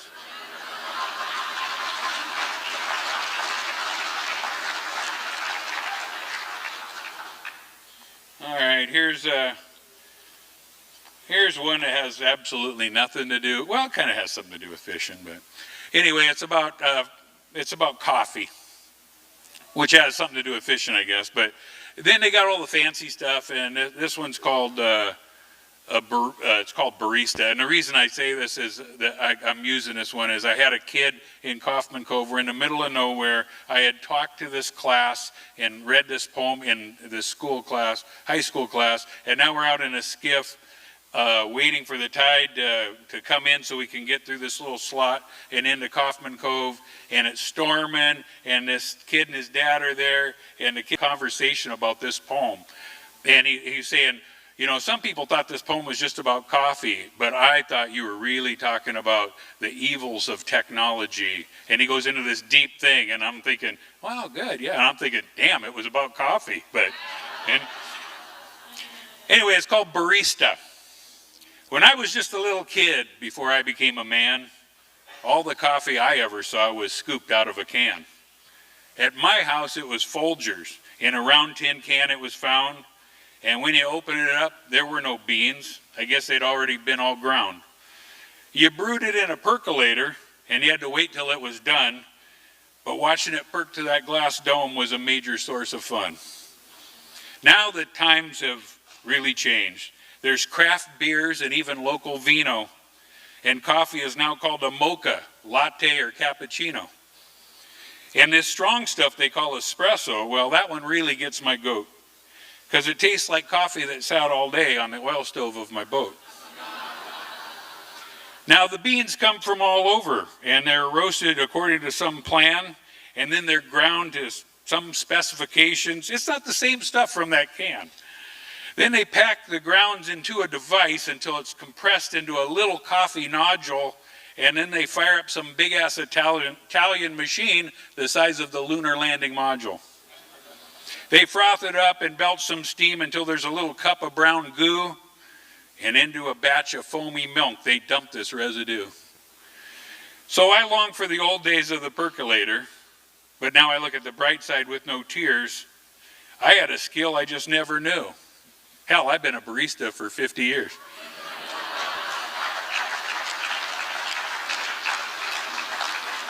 All right, I'm going to end it with this one poem. And now this poem, I want you to just realize I'm going to take this poem. I want to make you smile. Sometimes I'll hear a joke and I'll try to make it into a poem. This is one of those. I'm going to take something right up to the edge, but I'm not going over it, so don't worry. Don't freak out on me here, okay?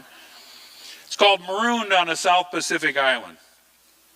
A fisherman washed up on the shore of a deserted South Pacific island. His boat had sunk, but he hadn't drowned, and for that this guy was smiling. But he longed for a little company, and for that he shed some tears. He had no one else to talk with, and he'd been there 2 long years.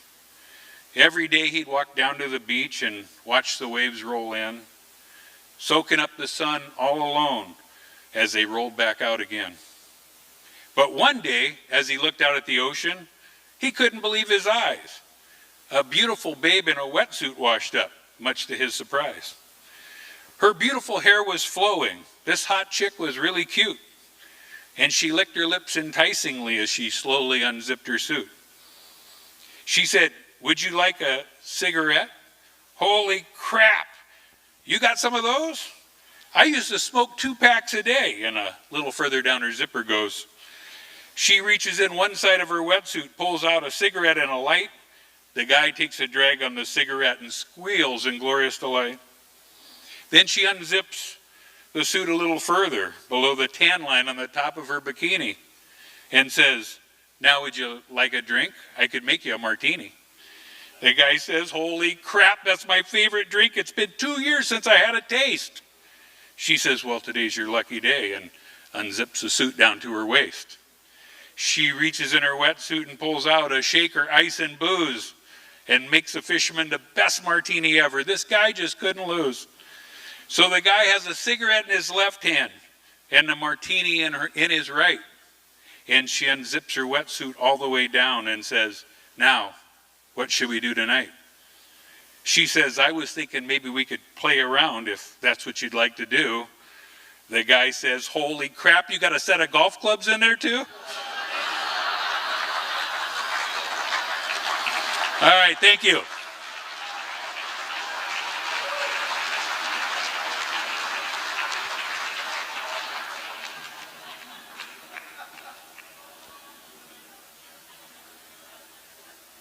Oh, I tell you what, that makes me smile. Being a golfer myself. All right, our next hand on deck is George Wilson. George was born in Scotland into a well-established fishing family on the northeast coast. He fished over 20 years on the North Sea for cod, haddock, monkfish, and squid. He also spent 2 seasons set netting in Uganic Bay on Kodiak Island. You can also find his watercolors, which are displayed at the Emotion Gallery right here in downtown Astoria. So let's give a warm welcome to George Wilson.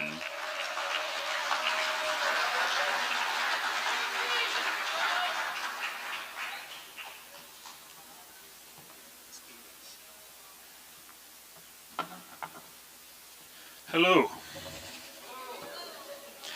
Okay, so I've been observing a lot of Fisher poets, and it seems to me one of the keys to success is having a heartfelt and humorous introduction. So, taking that into consideration, here's my first piece. I'm not going to do an introduction. Facts of life 1, engineers. Engineers wipe their oily hands on rags. They smoke slim menthol cigars. They roll greasy roll-ups from oily tobacco tins. They smell of sweat, and their sweat smells sweetly of rum. They gamble on horses and bet on accumulators that almost, but not quite, beat the odds. They lean over top rails, observing outlet cooling pipes, and drink steaming cups of tea in humid galleys. They sleep with their mouths open in bunks above skippers' bunks, at the bottom of ladders and pledge-scented cabins. They are ready for anything, some of the time. They bathe in hydraulic fluid. They are masters of grease gunnery, lubricating hanging blocks, rollers, and cranes, and setting them in states of perpetual motion that defy and disregard the laws of physics. They descend ladders into engine rooms slowly. They ascend ladders from engine rooms miraculously, without touching handrails or rungs, in shafts of light borne by angels, cherubs strewing rose petals before them. They slap brand new gloves on rails, pawn boards, hatch covers on their way forward to haul. They say it stretches the gloves, makes them more comfortable. They say it really works. They tie up winch handles when heaving back, glance interestedly into forepeaks, then walk aft to galleys, chat to cooks, collect fresh cups of tea, then wander forward, slapping gloves on metal again. Running out to fishing grounds in early hours before weather gusting gale force, boats rolling and lurching, gunnel to gunnel, decks awash, scupper doors clanking. They attempt to climb into bunks above skippers' bunks, but are thrown bodily across cabins, splitting heads on seat lockers and drawing blood that tastes like engine oil. In cold dawns, they numbly operate cranes, swinging trawls overboard among hosts of kittiwakes and foamers and gannets. They dump engine room trash cans. Empty half bottles clink and glug on the swell. They are legendary soccer players, youthful and athletic in faded photographs. They stand on concrete piers accompanied by grandsons and tap on the temple and say in Scottish, "It's Mahid," indicating inside tumours and cancers. They are driven to crematoria. They combust prodigiously. They ascend ladders from engine rooms miraculously without touching handrails or rungs and shafts of light borne by angels, cherubs strewing rose petals before them. They say it really works. Okay, that's the first one.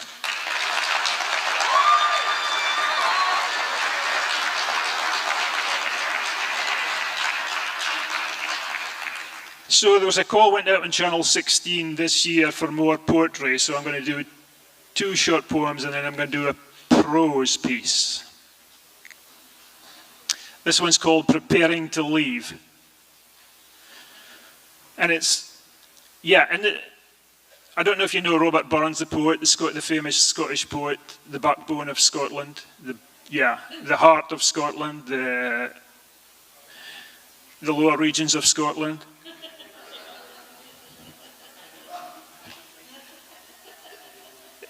In the introduction to his first collection of poems, it says poems and songs chiefly in the vernacular. Well, these next 2 are chiefly in the vernacular. Preparing to leave. Let her go and stow the ropes. Let her go and stow the ropes. Let her go and stow the ropes. Dog the hatches, mark things techt, or you'll regret it when she starts to lift. Let her go and stow the ropes. Let her go and stow the ropes. Let her go and stow the ropes. Lush down the net and heave the doors, watch fading lights fae golden shores. Let her go and stow the ropes.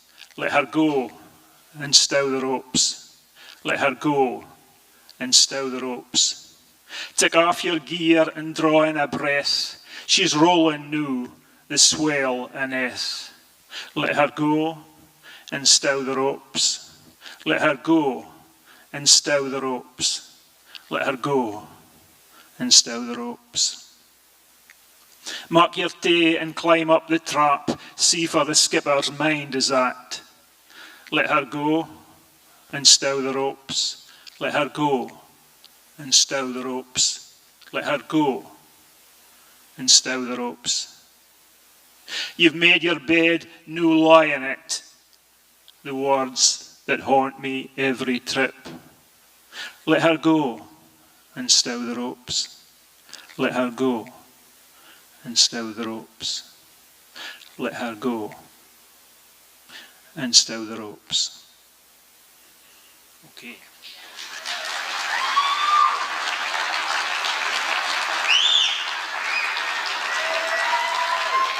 Thank you. This next one's called Boat Cooks. I was a boat cook for 6 years, and I was possibly the grumpiest boat cook in the fleet. Okay, boat cooks. I've been a cook, I've seen it out, but fit I ken without a doubt is, och man, boat cooks are grumpy o.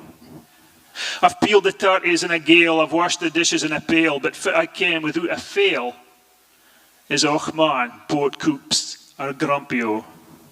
I've chased the eggs around the pan, I've made lasagna out the sechte lan. But fit I ken without a plan is, och man, boat cooks are grumpy o. I've bleached the cloots, I've scrubbed the fleer, I've been doing this for near 20 years, but fit I ken and I will make clear is, och man, boat cooks are grumpy o. I've stowed my gear and stashed the stores, I've hazed my breeks and hove techt the doors, but fit I ken frae this day for is, och man, boat cooks are grumpy o. I've made the breakfast and called the watch, I've iced the fish and closed the hatch, but I'm sure with true dispatch is, och man, boat cooks are grumpy o. Fry your mince and tatties, Lord, set them aside and hear my word. This matter I have long explored. Och man, boat cooks are grumpy o. Grumpy o, grumpy o. Och man, boat cooks are grumpy o. Thank you.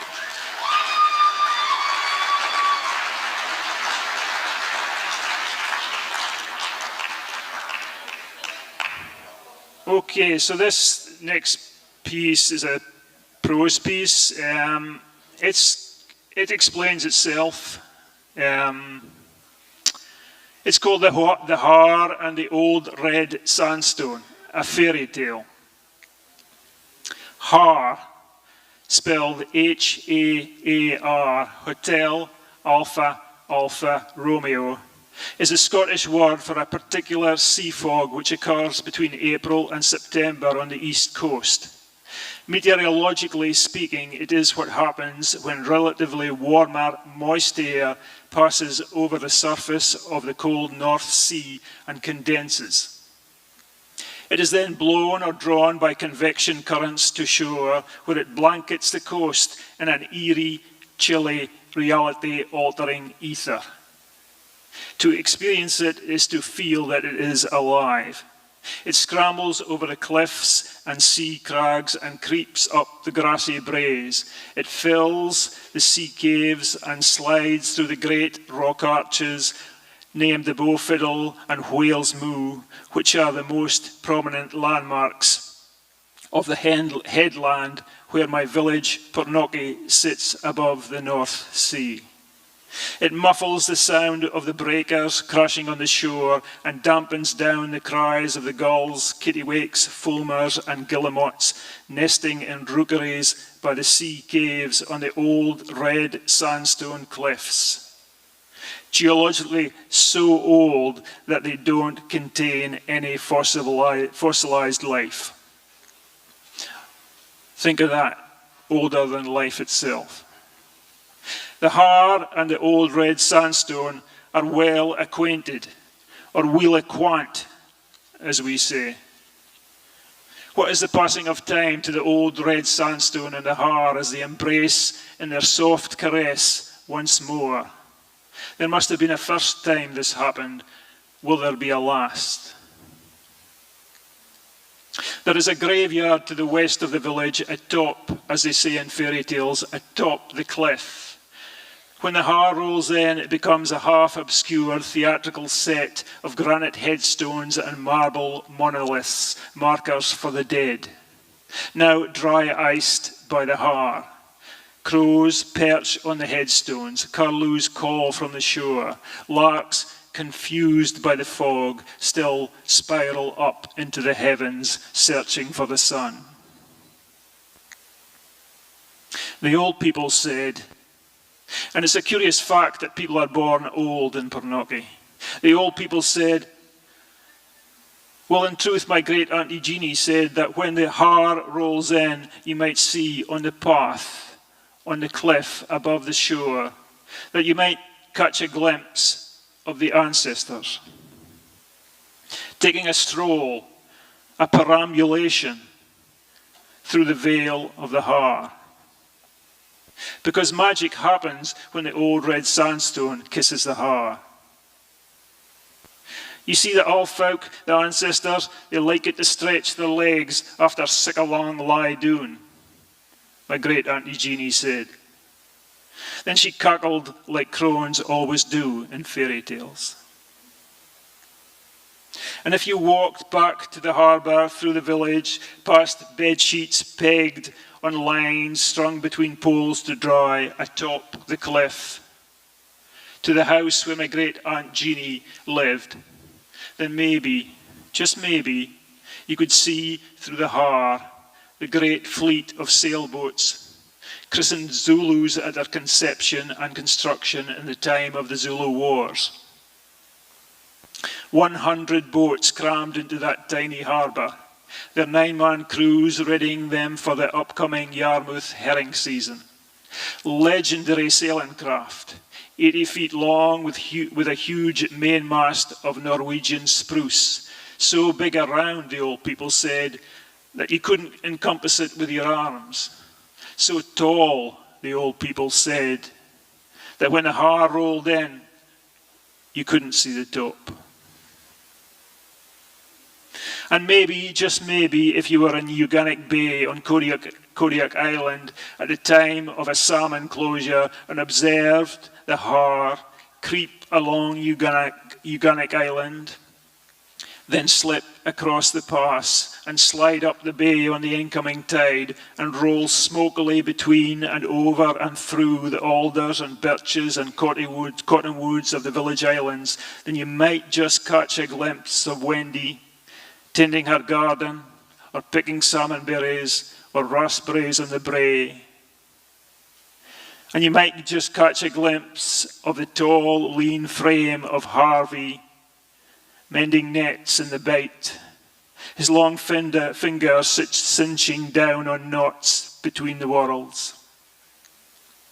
And if Haar ever rode up the Long Island Sound and over the Block Island and up into Point Judith, then maybe, just maybe, through the veil you might see a tall, broad-shouldered, slightly hunched figure tuning a bouzouki and laughing at his own jokes.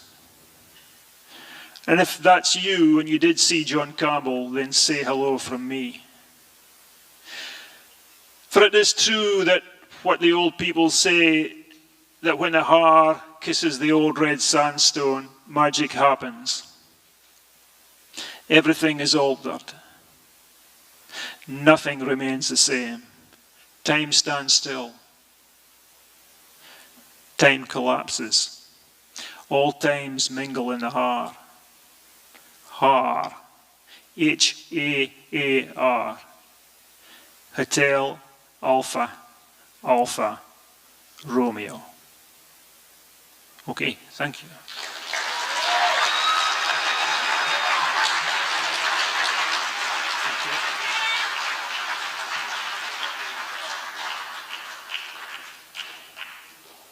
Oh, thank you, George. All right. Well, as we sail farther into the unknown, these next two gentlemen need no introduction. The godfathers of this Fisher Poet gathering. Let's give a big warm welcome to John Broderick and Jay Speakman.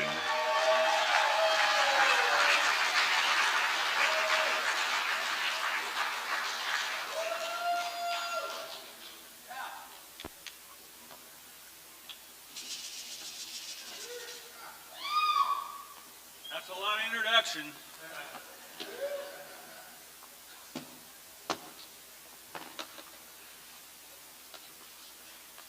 You gonna be over here?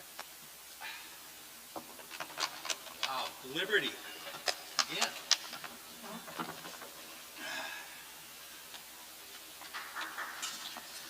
Well, thanks for being here. Thanks for being here this weekend. It goes by pretty quickly, this FisherPoets gathering thing. So, thanks for being here tonight to help us close it out. That's not something we want to listen to, is it? Would you hold that just for a second? Yeah. We gotta get you an instrument mic. I don't know where that went. We had it out here. Yeah, I'll take it now. We need an instrument mic for his Git box. I think we had one here, didn't we? Oh, sorry about that. Well, we're good. This is pretty typical for us.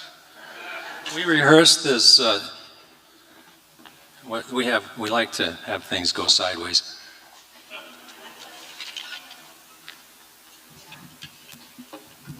So this is what's this going to be, John? Three harmonica set? Well, assuming we'll get an instrument mic here pretty soon, I'll tell you how this song came about. I'm with my family. We're set netters up in Nushagak and Bristol Bay, Alaska, and we all, it's kind of muddy, windy, wet work, and I am very fortunate to have 5 kids, 4 sons, and my wife. They come up and help us keep the fishing business operating, and they still let me drive the boat a little bit. And we need a lot of labor, and so now we have to hire a few guys. And Perry's wife, Katie, works as a nurse, and she says, I know somebody who might like to come up to Alaska. Ed. Ed's a long-distance bicycle rider. She says, Ed likes to suffer. So Ed came up and put his first year in, and when he got back home, he explained this to us last year as he was talking to this year's new guy. He says, when I got back last year, I told my sweetheart, told Anna, whatever happens, don't let me go back up there again. And yet, of course, he came back up, and he was telling the new guy that the next year is a lot easier. And Ed's coming back up this year, too. So I knew there was a song in there someplace, and it goes like this. With a little luck, we're ready to go. Thanks for the hustle there. Okay. This is another one of those songs we tried to find harmonic, J, but I think he